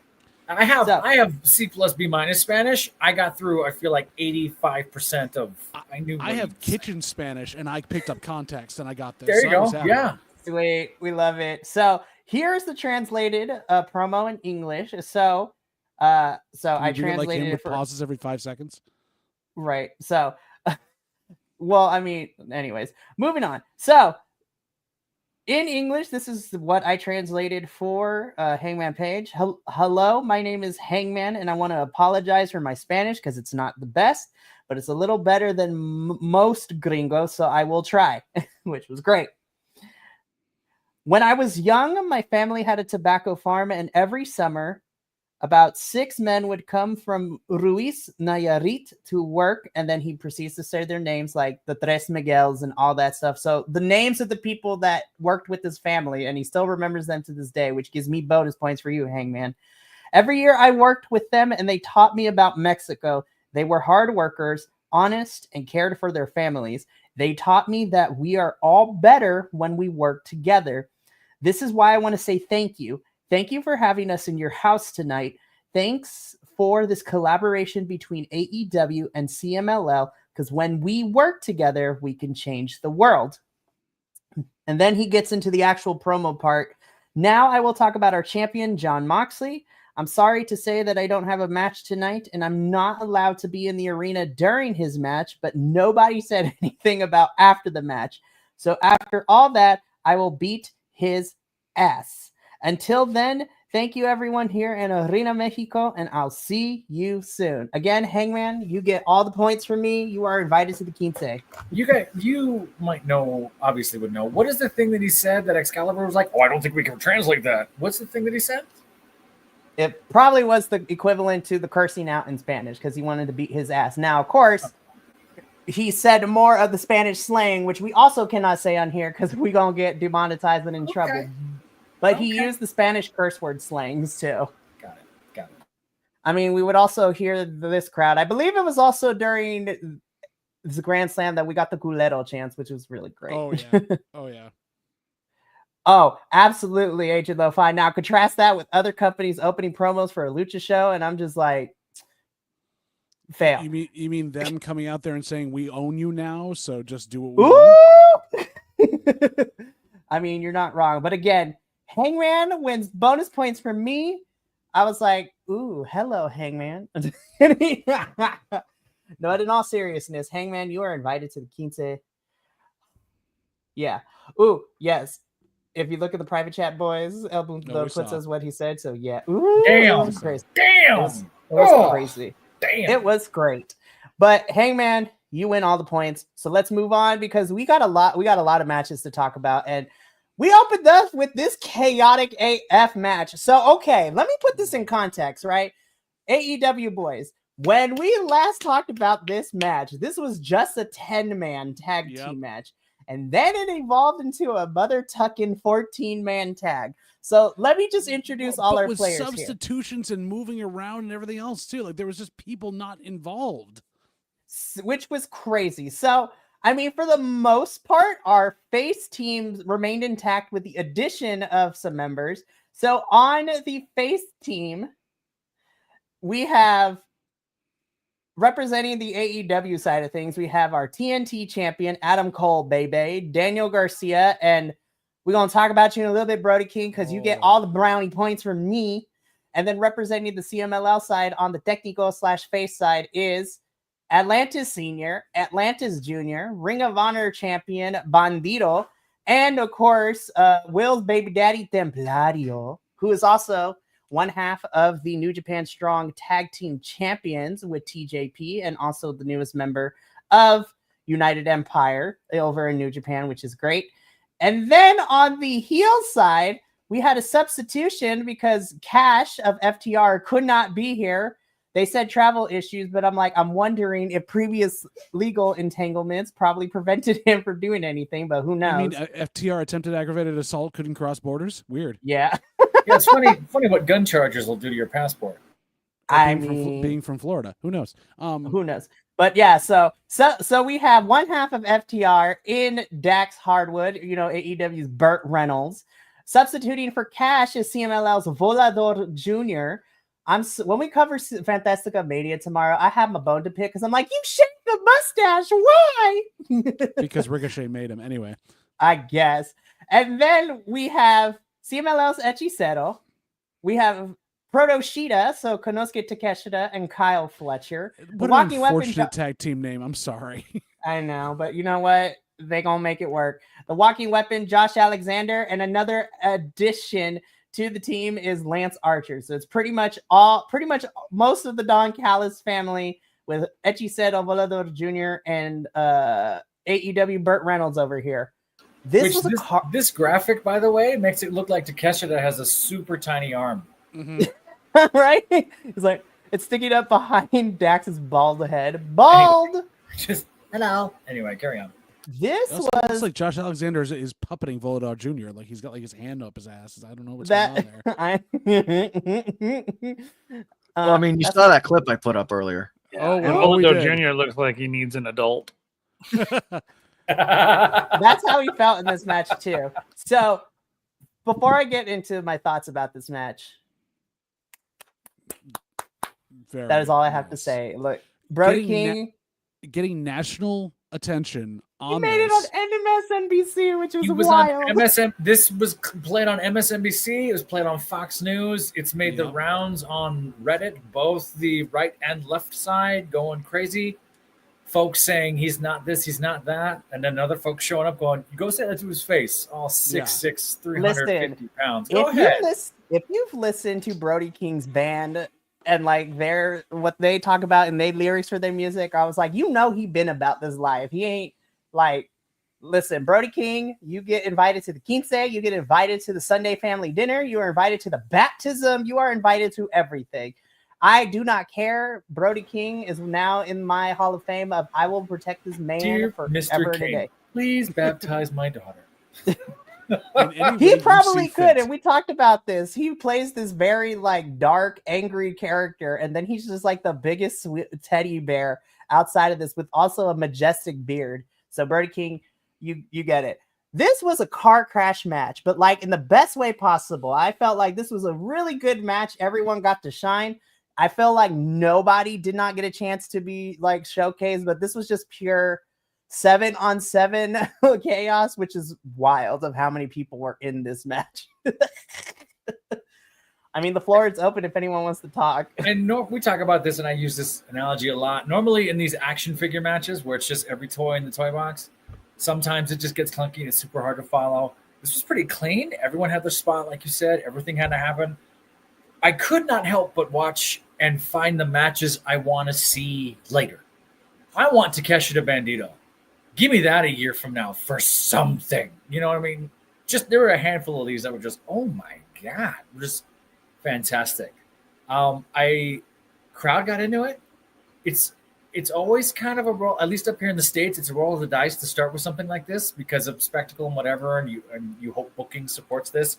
This could have bogged down the whole show if this is put in the wrong spot. But to kick the night off with this, super brave, and I think they all brought it. I mean, we could talk about this for an hour and a half. We obviously don't have time. I will say Adam Cole looks a lot smaller compared to everybody else on the opposing team and on his own team. It might be because everyone's around there, and I'm sure. And I don't mean that as a slight to him at all, but just I hope he's okay in training, or whatever. It just looks like he's lost a bit of mass. I'm not sure if that's neither here nor there, but this was a lot of fun.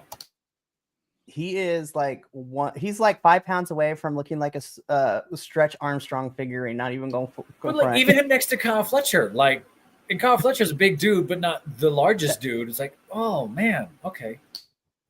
But yeah. Go for it. Yeah, no, I mean the match was it was a lot of fun. I think what helped it is that kind of as we touched on earlier, you don't with CMLL, you don't get a lot of that like spillage out into the crowd type thing. Everything's kind of contained in the ring and in the ring area. It felt like a quasi like Atomico, Cybernetico. Yeah, which I thought was definitely cool. I just, as they kept announcing people, I'm like, are they gonna have anyone left for the rest of the show? For reals. I was like, I forgot there were matches after this. I was like, y'all are opening up with this? Okay. Yeah. Well, so I fully enjoyed the like floundering on commentary that we had for half the stuff there as well, with like dealing with the fact that the crowd does not like Atlantis Jr. at all, because of they think of the him like, and learning about the fact that like he's basically a nepo baby who has gotten everything given to him, and while he's a good wrestler, the crowd doesn't feel that he's earned anything being on the team of good guys, and then Daniel Garcia getting booed for dancing. Like, it was just so it was like watching the Raw after Mania, where you're like, yes, this is what it needs to be, where everyone's insane and we love you all. That's the question I had for Mikey. I wrote a note about that, and I even texted him about it. Why the hate for Atlantis Jr.? Is it just a Nepo thing, or just shouldn't be there? Or? I think it's more so of who else is in this match, too, because Agent Lo-Fi brought this up when we were covering the Tuesday show, that because of who's in the ring, like, there was a lot of Smart Mark fans for here. Now, granted, the Arena Mexico was packed out with the people who are down there, but of course you have like your Smart Mark wrestling fans in here too. But yeah, and Agent Lo-Fi bringing a little bit of history that this thing goes all the way back to Atlantis Senior too. So Sons of the Father. Yeah, so it took Atlantis Senior, from my knowledge, it took him a little bit to kind of dissuade that, but because of the family lineage, and remember, CMLL has been around for 91 years at this point, so you are talking about generations of craziness being added to all of that. And to bring in Agent Lo-Fi again, they don't think he deserved all the masks he won, despite being on the most loyal CMLL guys when a lot of big talent were dipping. So, ooh. But again, and also everyone loves Hechicero. That's also very true. Hechicero and Volador are very over in CMLL, regardless of Técnico Rudo role. They are mostly Rudos, but everybody loves them. Yeah. Do I need to play that video again? No. No, we're good. Okay. I mean, later, because we still got a lot of matches to get through. Will, any final thoughts about this before we move on to our next match? Templario. That's all. Okay. Good observation. So, again, we're going to immortalize this somehow. Okay, so this was the only non-CMLL match that we got, but you know what? Okada fits well in Arena Mexico. I'm not even going to lie. So this was like the truly only real AEW match we got here. This is Mark Briscoe all in his gap teeth missing in this picture. Love it. I love that this is what we're going with all the time. Mark Briscoe versus Kazuchika Okada, our current AEW Continental Champion, the Rainmaker of New Japan, if you will. I was very surprised at how much I liked this match, because on paper I was like, man, this is going to be okay. But you know what? I loved it. It was great. I also loved the little bit of comedy we got too, because Mark Briscoe is missing teeth. He had to readjust where he bit Okada's fingers to make it in full effect. I'm like, Mark Briscoe, never change. We love you. And Okada doing the Okada things. This was great. So Agent Lo-Fi coming in with the facts. This was technically his first single match in CMLL. He only worked trios when he was previously around, which is very true. So this is his true first one-on-one match in CMLL, and this was fun. I mean, the floor is open to anybody. This is, I mean, I enjoyed myself. That's how I'll put it. Yeah, I think that hits the nail on the head. Is that it was fun, you know. It moves the Kazuchika Okada story with Don Callis ahead. Right. I agree. Yeah, this was an AEW match. It wasn't a CMLL match. Not that it was a bad match, but yeah, the crowd was kind of like, yeah, okay, okay, you know. Me too. So, me too.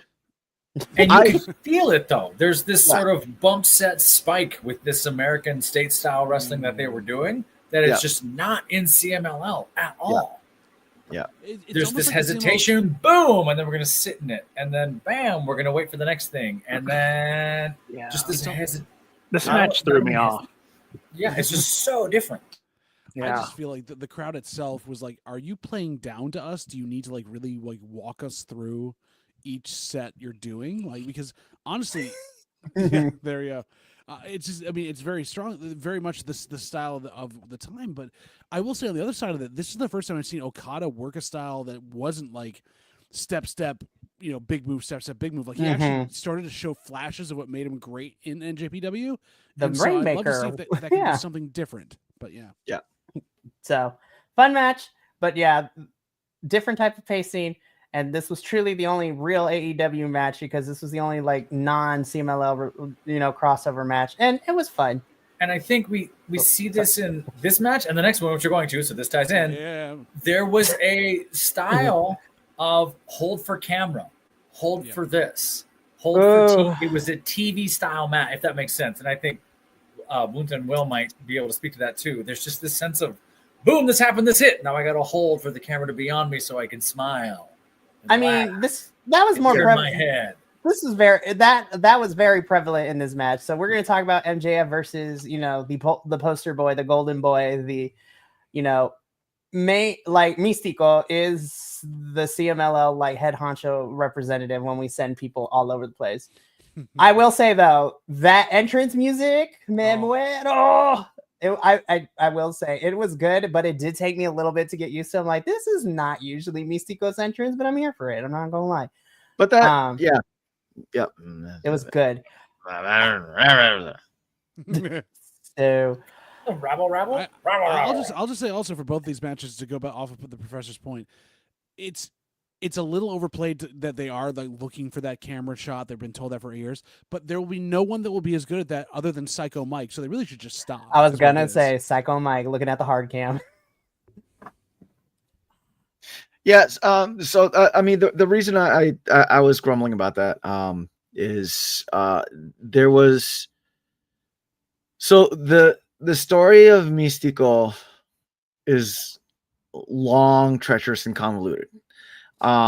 So, you know, not only was he given permission to have that song, which I think was his original intro song, but he also got permission to wear his original mask as well when he came in. That was the blue ensemble that he had. So you know, it was definitely hitting. That was there you go. So that was hitting. That really hit like the nostalgia. It was for the number people there. one hit in Mexico. Yeah. Wow. Yep. That's a trip. Yeah. Mexican pop culture and lucha libre, you'd be very surprised of how much they tie into each other all the time. We literally had an air. Joe Hendry didn't crack the billboard. Like, that was #1 in Mexico. Damn. Yeah.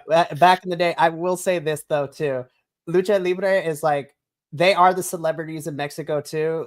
Henceforth, if you continue to watch CMLL boys, AEW boys, they literally have airline commercials with lucha libre. It's crazy. Yeah. I liked the match. I liked the match. And you know, MJF is being MJF. I was bummed that it slowed Mystico down because I feel like yet again the restraining bolts were shackled onto Mystico. You know, and he wasn't really given to really show why he's so beloved in CMLL. You know, and yeah, so that was a little frustrating, but so. And this is something that drives me a little crazy too. Is all of a sudden you get these flashes of what Mystico is, and then he's got to stop, or he pause. You know, goes to do the dive, sees last second MJF is gone, hits the ropes, flips right back, and stands there. And you go, "Oh my God, that's a superhero landing! How did you do that?"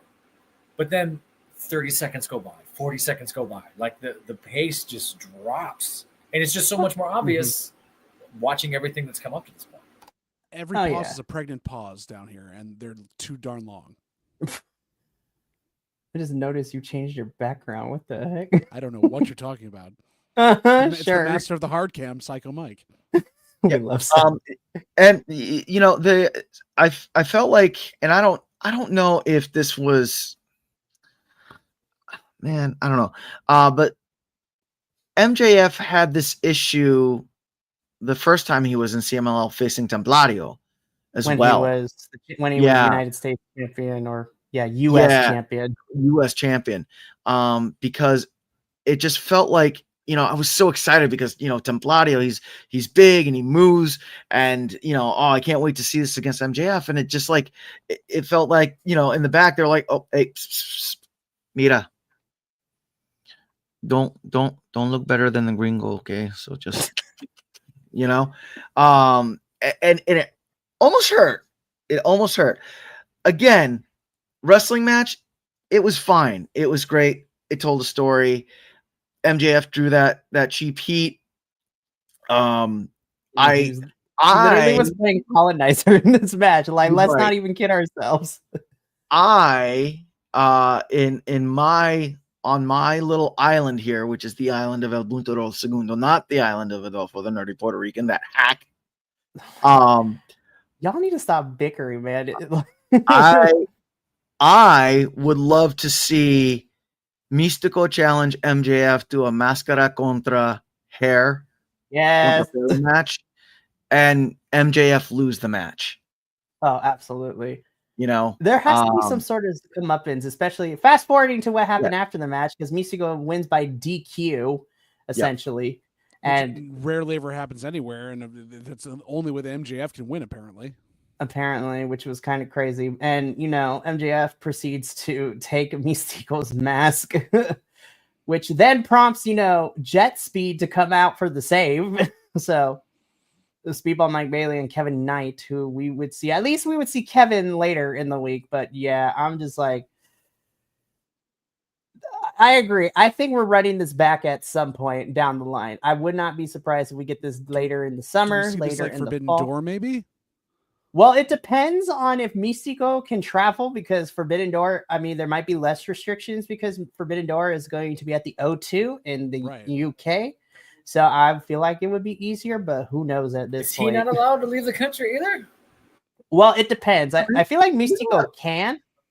No, he's allowed to leave. Yeah, no. But what I'm saying for Forbidden Door, I don't think we're going to see a lot of CMLL guys outside of the ones that we see in the AEW, and then for some of us that also pop into New Japan and MLW as well too.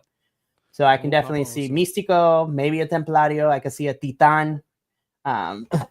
So, but again, I feel like this was more to progress what's happening with MJF's character in AEW. But I also think we are going to get a rematch down the line, whether it be in Arena Mexico or at AEW in some capacity. Everybody. So yeah, I was like, this at this point of the night, I was like, okay, I thought this was fun, but at this point, I was like, this is probably not my favorite match, but I still thought it was pretty fun. Surprisingly, I took Okada and Briscoe over this one because I was like, I hate disqualifications. Professor, you know this. We talk about this all the time in WWE. I'm like, I hate these DQ finishes, but you know what? Particularly that promotion. There's a DQ epidemic going around the last 2-3 months. Like, roll my eyes. It's a cheap way to get out of committing. Have you watched that thing in like the last 15 years? There's been very few regular finishes anywhere. We know, but anyways. So Jet Speed comes out for the save. It chases off MJF and the Hurt Syndicate. So this was great. This next match, we could quickly talk about this one. This is what we expected. 4 million pesos, which is the equivalent of like $250,000. This had Máscara Dorada, Ricochet, Hologram, and Leo Rush. I mean, it's what I expected from these types of matches we get in AEW. Everybody just throwing bodies everywhere. But you had 4 guys that could actually work the style. Like, that's the whole point of this, was like, you wanted to pick your 3, but ostensibly pretty much 2 AEW guys, and then your 2 luchadors. This was perfect. Yeah. As Lo-Fi said, proper lucha cluster F. Yeah. Leo rubbing his Ricochet's bald head made me laugh so hard. Yep. I felt, especially after the MJF match and the Okada match, this really, the pace picked up again for this match, which was nice. I liked it. I did. This was fun. I mean, Hologram wins, so he is Hologram. If y'all want to send me some money, not even gonna lie, bro, like send me some money. So, all right, this was fun, but I feel this is where we're gonna have some talking points. So, in our semi-main event for the CMLL World Women's Championship, we have our CMLL Women's Champ Zuxis taking on AEW's Mercedes Moné. Mercedes 5 belts because she got belts from other international promotions as well. I'm going to say my thoughts because I had this conversation with Adolfo, the one that El Buntador needs to lay off of. No, I'm just kidding. And I feel like we're going to disagree. I feel like at least the AEW boys, we might disagree on a couple of things. I want to rip the Band-Aid off, and then we can talk about the match itself before we get into everything that happened after the match. But JBL got it correct. He was the only one that said that Mercedes was going to win this. I had other hopes. Obviously, it did not happen. I will say, though, I did get a chuckle out of every time that Zuxis delivered those power bombs. Pieces of Mercedes ring gear went flying everywhere. I was like, oh, God, it's disintegrating because of the power. So before I come to you, I'm gonna go to Papa Oso himself because I feel like this is gonna be fun to watch. Just for the content. Papa Oso, we know you outside of Persephone, Zuxis is your other powerhouse girl. We love her, you love her. She unfortunately lost the women's championship here to Mercedes. You have the floor. Talk about the match. Talk about your feelings. Like, go for it. Well, I mean, I'm not going to have anything controversial, so to speak. I mean, I thought it was a really good match. I'm not 100% familiar with Mercedes. I know her. I've seen her work, but I'm not really like, I couldn't teach a master's class on her. But I thought she was really good. I think she is very good, actually. I think she's very charismatic. She fills the space. I liked her.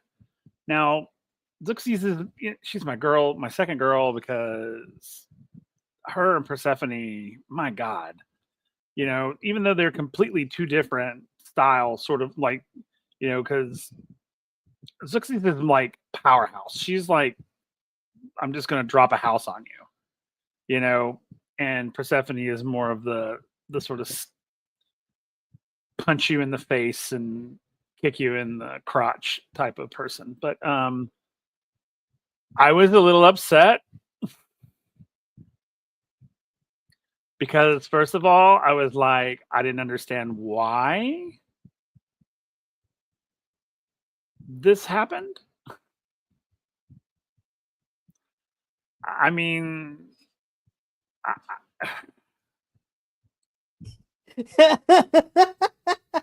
I mean, you know, to say I was upset is an understatement. I was flipping mad. I was so angry because yeah. So and I agree with Agent Lo-Fi. And this is nothing against Mercedes because I think she was amazing. I'm just like, why? I want to know why. Why? What's the purpose? Right. What was the purpose? Yeah, and to be fair, Agent Lo-Fi has informed us that the CMLL Women's Championship has been held by more foreigners than CMLL Amazonas, so it could disappear for a year and it gets defended all over the world, which is fun and everything. But also, it is a big moneymaker because CMLL is happy as hell to have somebody like Monet carry that belt around. And to be fair, you didn't have to wait long for her to defend it. But yeah, Mercedes' belt collecting is kind of getting out of control. I'm not even going front. This is why I was like, I don't understand. Was it just a stunt? Is it just a stunt? Because it kind of felt like a stunt. That's what we were debating last week on AEW, and Mikey and I were like, "There's no way they're going to do that because of here are the reasons." And JVL was like, "Well, yeah, but here's why they would." And we were hoping JVL was wrong. I know. Darn it, JVL, the one time you were right. But JVL, I want to tag you in too because you are Mercedes' #1 op on this platform. No, just kidding. No, but I will give my thoughts about this with JVL. I want to hear your thoughts because you did predict your Nostradamus came correct. I don't hate Mercedes as a wrestler. I don't hate her as a person. And honestly, again, it's always fun to see her come down to CMLL, go to NJPW, to Stardom, to everywhere else. She wrestles better when she's not in the States. True. Even here, this was better. Like, I have no problem with her except for her horrible finisher, but that's beside the point. Oh, man, she needs to get a new finisher. I hate that. I still hate it. The thing about the belt collecting, and I understand from Agent Lo-Fi, like, I understand, like, it's fine for this to go where it goes. This is becoming... If it had gone to another foreigner that takes it out there and actually wants to defend it more than she's going to, then I could see that being a good thing. Mercedes is stuck in this vortex of just sucking all these belts in, and not in that Ultimo Dragon way, not in the Kenny Omega way, where like they still will make time to defend a lot of these. It's just becoming a prop on AEW to say, look at how cool she is. Well, you should pay attention to our women's division more because she's got all these titles that she won on other programs everywhere else. We're not going to feature her or the women more than anything else, but she's definitely a champion. And the reason this drives me extremely nuts is this tips the hand for what they're going to do at the next pay-per-view. Because they're going to take the belt off Toni Storm to put it on her, which then it becomes this amalgamation of everything. And while it's great to see a belt collector go down and have that arc of falling down, when are they going to do it? At this point, she'll have every belt in every company that she can wrestle in and both belts in AEW. Please, what point is there in your women's division then? I really don't want to see Toni lose this at All in Texas, but we'll see. She's going to. I'm calling it out. I'm putting it out. That's my pick for the. I don't want it to be, but that's my pick. No, we don't want that. Anywho, but glad to see Mercedes wrestle a match. It was really fun to see her wrestle a match. Yeah, but you know, I'm sorry. I'm going to interrupt again. Do it. You know, and I know, not interrupt, but I'm going to interject. You know, I know, Agent Lo-Fi was saying, if the belt could disappear, nobody in CML would even notice or whatever. But isn't that a problem? I mean, shouldn't you make the belt more important than that? Shouldn't you make that title more important than, if it just went away, no one would care? And I get it. I totally get that. I'm just one of those people. It's like, why have it? If it's not important, then get rid of the damn thing. You mean like the don't TBS even have championship that she has right now that she hasn't defended in a year? That's very true. Yeah, mask and hair are king, baby. Over Yeah, in CMLL. yeah, absolutely. I get that. That's why my argument is, why have the belt if you don't give a shit about it? I mean, literally, and this goes not just for CMLL. This goes for other programs as well, because I know we have some belts in American wrestling that nobody gives a crap about. And I just think, why do you have it? Just get rid of it.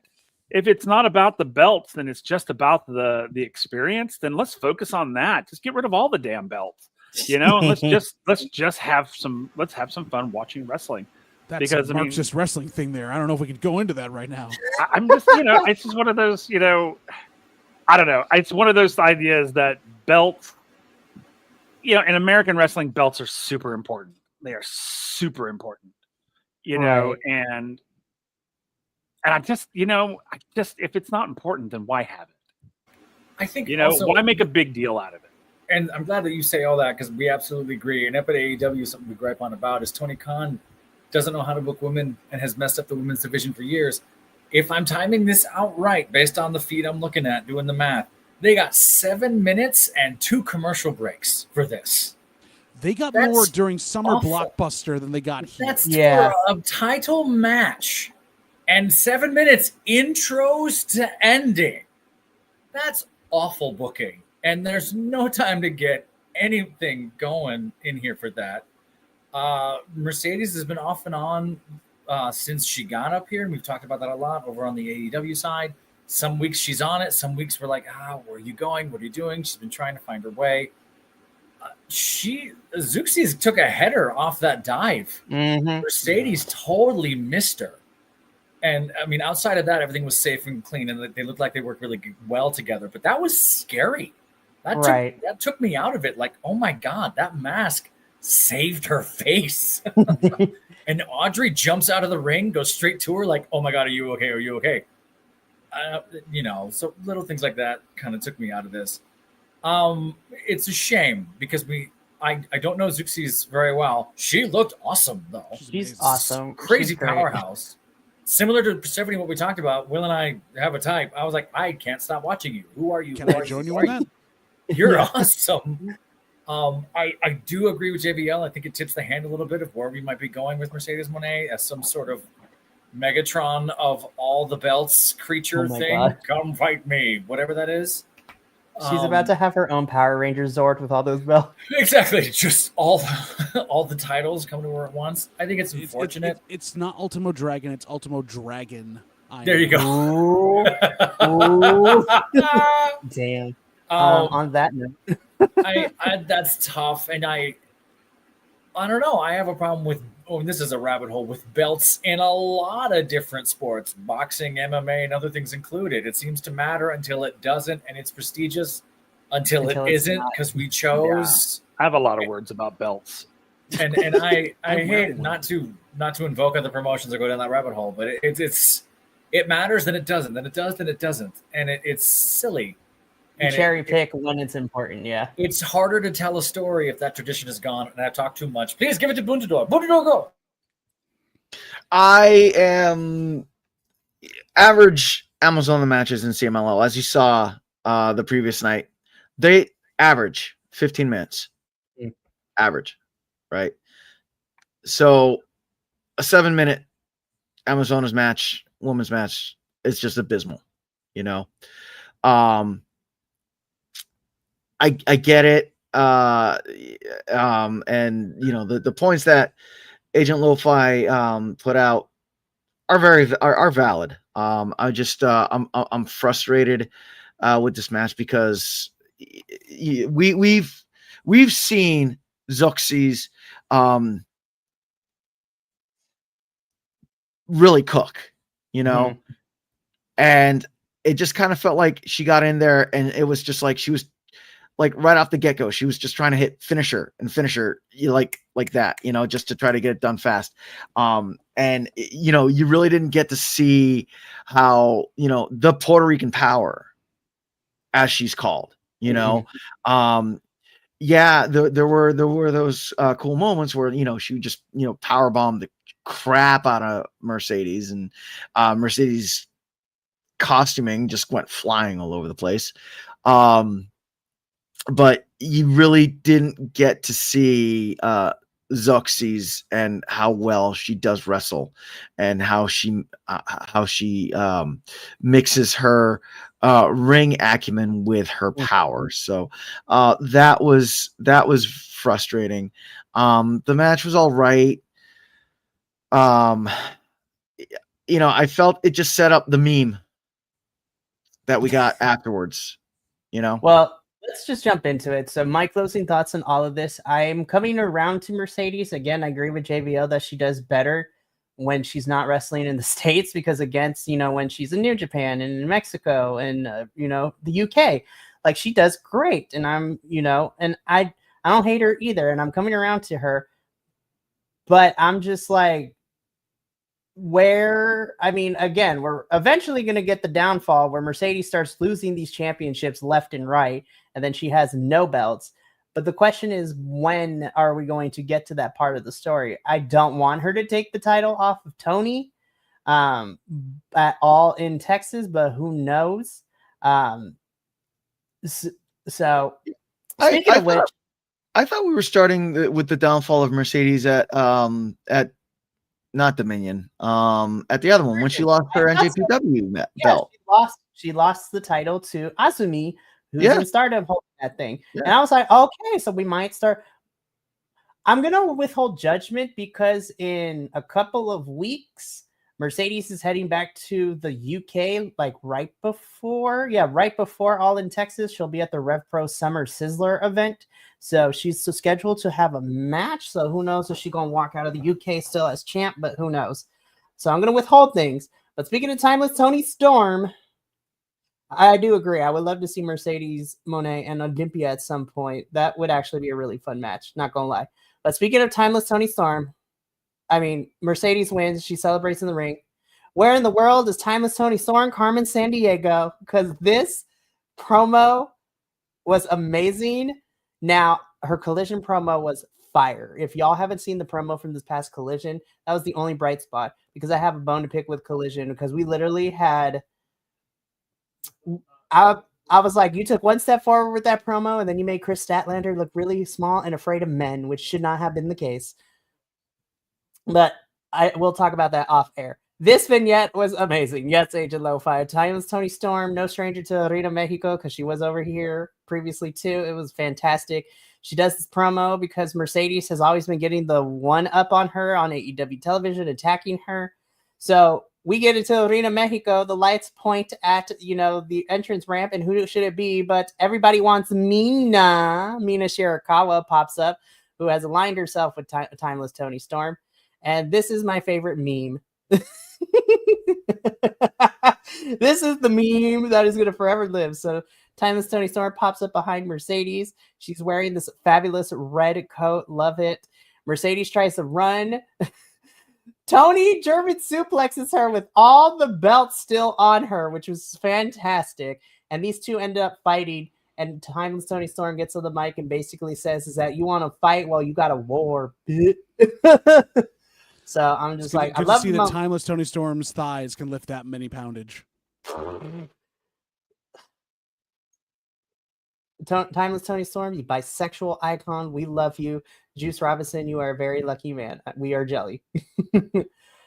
I'm still looking forward to the All in Texas match, but the pending dread is just going to keep eating at me until the inevitability probably happens. But I'm going to remain hopeful until we get there. Yes, it did get a chuckle out of me too. So let's get into our final match, which ended up main eventing. We also had some substitutions in here. So whether it was travel issues or just because we couldn't, Claudio Castagnoli could not participate and be here. So he was substituted in with Beast Mortos, attorney at RAR.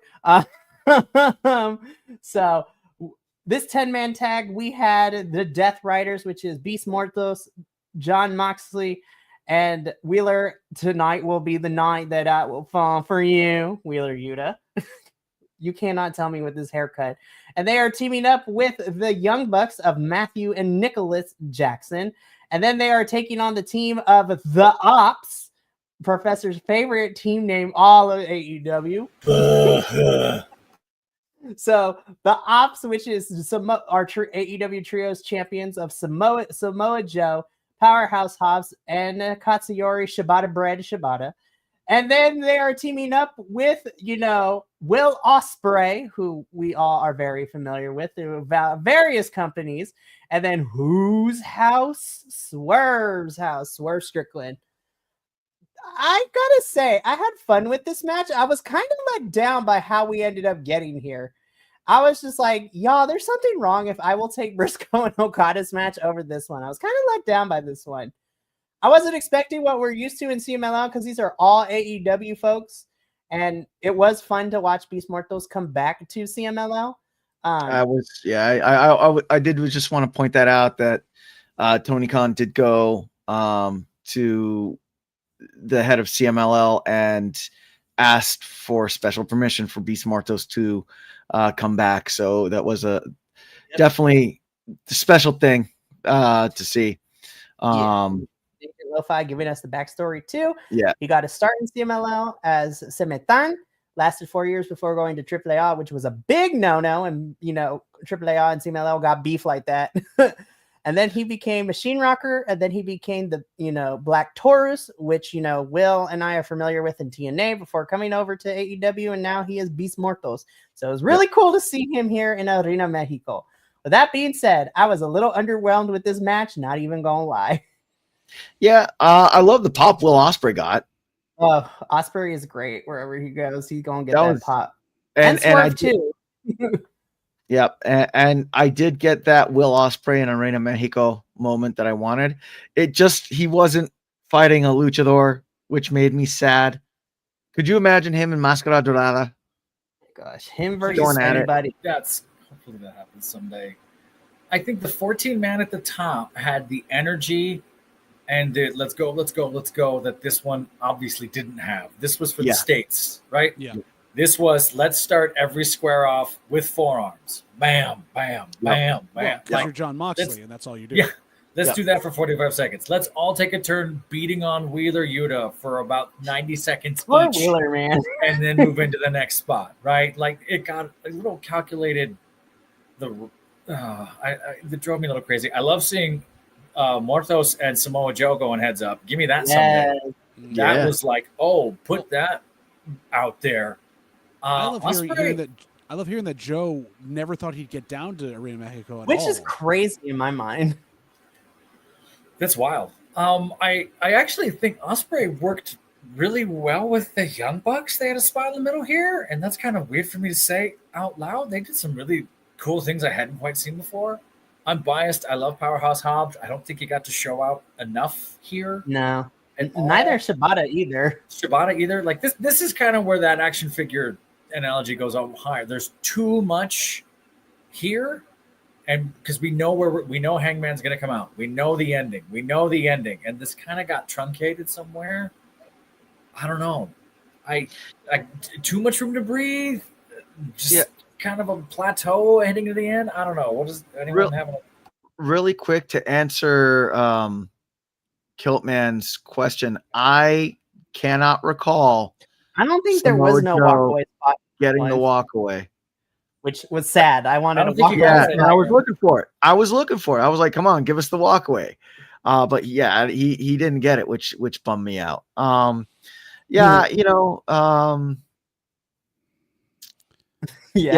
a lot. Yeah. This was the let's showcase our stories we have going on here. We're not going to do anything with them. Oh, and here's Beast Mortos just because we could get him in here and he's amazing. Have fun. Also, we're going to slow it down. So have fun with that one too to end the night on a slow. Which kind of sucked because, so here's the thing. I'm going to be so for real. I know we have Death Riders here to, because Hangman and Mox are probably going to main event all in Texas. I'm going to be so for real. I don't want to take away anything from the Ops and the Death Riders and Mortos, right? I'm going to be honest. I think we could have taken those 6 out, which breaks my little heart because I love all of them. And I actually would have rather seen a simple tag team match between the Bucks and then Ospreay and Swerve. Like, just have those 4 go at it. Yeah. Especially because we know those 4 will go flying everywhere too. We have seen Swerve go ham, Ospreay goes ham, the Bucks fly everywhere, as we know too. Like, I feel like a standard tag team match, or even if you wanted to have a simple trios, Mox can be with the Bucks. And then, I don't know, you could pick somebody else. Like, bring Hobbs. Like, Hobbs, Swerve, and Ospreay would be kind of killer. Not even gonna lie. Shibata got the pop. Shibata went in. Yeah. They knew who he was. They were all over it. You put that trio of Ospreay, Swerve, and Shibata together, dear God. That would be menaces. I would love that. Again, I thought this was standard. It got through the story because especially what happened after the match, it was all said and done. I mean, Death Riders, Mortos, and Young Bucks do win. I do want to get some words from Papa Oso here, as this was a true AEW only match with the sprinkle of the Mortos in here. So I want his thoughts from that perspective before we go into what happened after the match. Can I just say, and I'm sorry, I was underwhelmed by this match. Is that a consensus across the board, I guess? I don't know. I don't know many of these folks. I mean, I know like Samoa Joe, and I know Will Ospreay, and I know a couple of the others, but I don't know them. So, but I felt a little underwhelmed. Like, I was expecting more. They were all hamstrung by the match. Had they been in their own match by themselves, I think you would have had more fun. Right. That's what I could see that. I guess, because I've seen Will Ospreay do his thing, and he's freaking amazing. And I would love to see him I'd love to see him come down to Mexico and just do a run. Please do. Because we've seen Ospreay hologram, we've seen Ospreay Bandito, we've seen Ospreay Commander. They've done some wild stuff with Ospreay. He would have been great that style. So I mean, I'd love to see more. And like I said, I liked a lot of them individually, but I really didn't.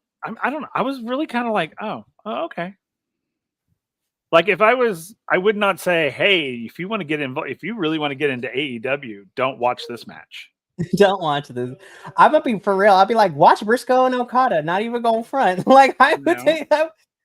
If I were to take matches from Grand Slam Mexico that were just like strictly AEW, I would be like, watch Briscoe and Okada because that was fun.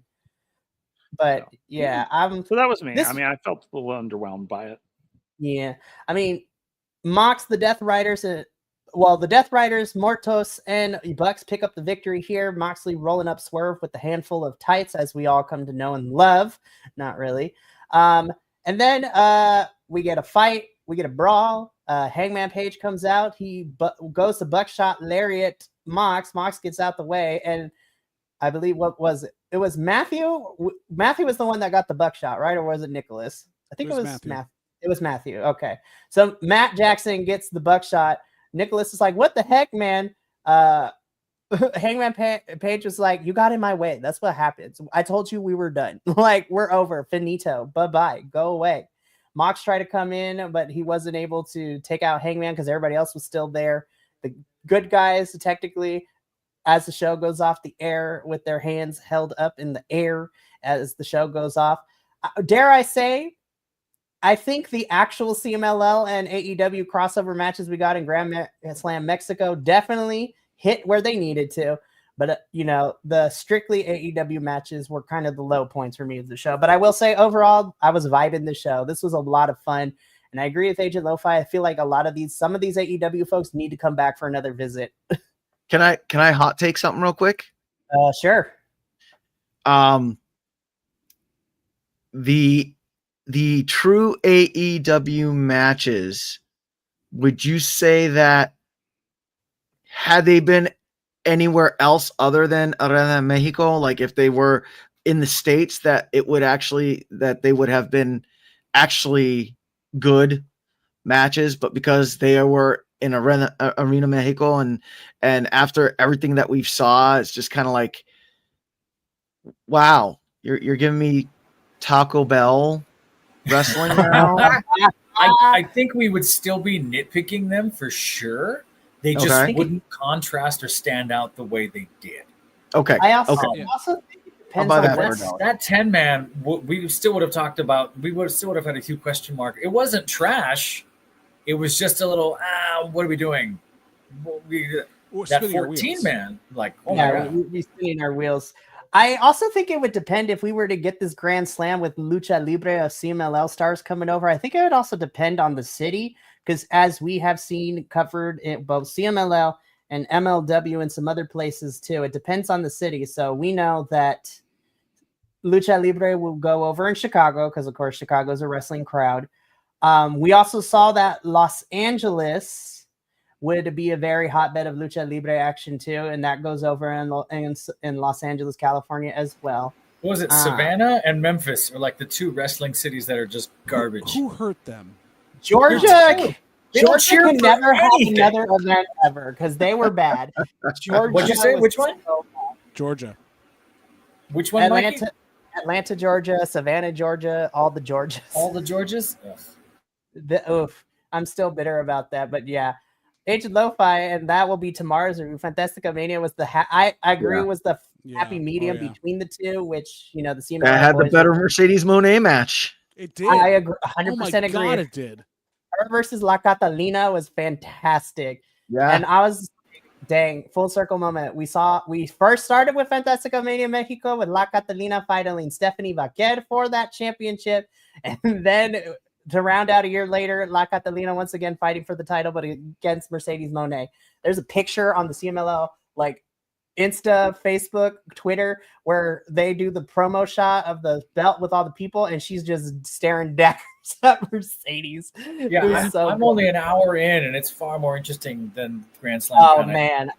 Please watch the rest of it, because it just goes there. It was so good. But that's all we got here for this week's All Elite Ensemble. This was a little bit of a long review. I do want to preview, since technically it's the AEW one, because we do have one match announced for Dynamite. So this is mostly for the AEW boys. Oh, my boy is back. Kota Ibushi is back, y'all. This is Kenny Omega's tag team partner. Of course, the Golden Lovers are reunited once again in the most bisexual tag team in New Japan history, which we love. And the reason they were called the Golden Lovers, for everybody who does not know, there are rumors that these two were actually lovers at one point. We love it. Really? Mm-hmm. There's the rumor that Kenny and Kota were a thing, because both of them are bicons. They're bisexual. We love them. Okay. Please don't kill yourself, Kota. Please don't die. No, we need. Listen, the last time and I can't believe somebody on the internet pointed it out to me. This is Kota's first one-on-one in AEW, because all the other times he's been here has been in the multi-man matches, Blood and Guts. And that Yakuza-inspired street fight was the last one we saw him in. So that was fun. But yeah, so gentlemen, this was a really fun crossover review. I really enjoyed this. I mean, we don't get to work all that often together, but I know it's late, so we're going to wrap this thing up really quickly, because I do need to go over what the remainder of the week has in store for us. I will say this, it's not for a while, but if you enjoyed this crossover, CMLL is not done, because in October, it is going to be Los Lobos De Lucha and the Progressive team, so our UK wrestling squad, because CMLL also announced we are getting a Fantastica Mania UK edition in October. The CMLL and Rev Pro. I'm so excited. I hope we get to see the likes of like Michael Oku and all the other British talent that is part of Rev Pro. So that's going to be held in October. Cannot wait. But as far as the remainder of this week, tomorrow evening, we got two reviews. We got the NXT review at 5:30 p.m. Pacific, 8:30 p.m. Eastern. And then at 8 p.m. Pacific, 11 p.m. Eastern is the Fantastica Mania review. So we got 9 matches to talk about that one. The Los Lobos de la Lucha boys will be here, and possibly the professor might be popping in depending on schedule. So we'll see what happens. Then on Thursday, even though El Butador and Adolfo have a hate crime beef happening all the time right now, Adolfo and I will be doing the MLW Summer of the Beasts review, where we are getting Los Depredadores, so CMLL talent. They are the MLW Tag Team Champs, defending their titles against a mystery team. Ultimo Guerrero defending his MLW Open Featherweight Championship. And then we're also getting the MLW debut of Miss Shotzi Blackheart, which makes me super excited. We love Shotzi in this household. Then on Friday is the Takedown Troop review for TNA, as we are on the road to the Slammiversary in July. So we will be reviewing that, all 4 of us there.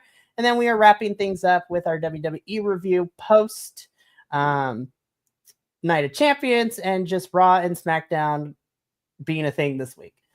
Okay. So we got to get up on out of here. So thank you so much for tuning in. I would also like to thank the AEW crew and the CMLL crew for sticking with me this long and being a part of this collaboration.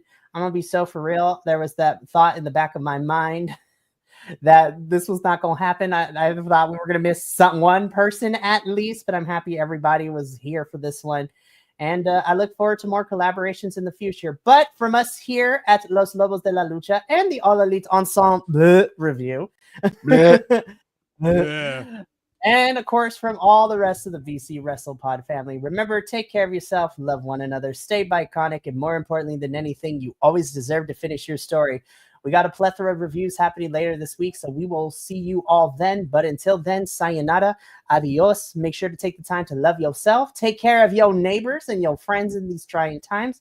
And until the next review, we will see you later. But until then, we outie 500. Peace.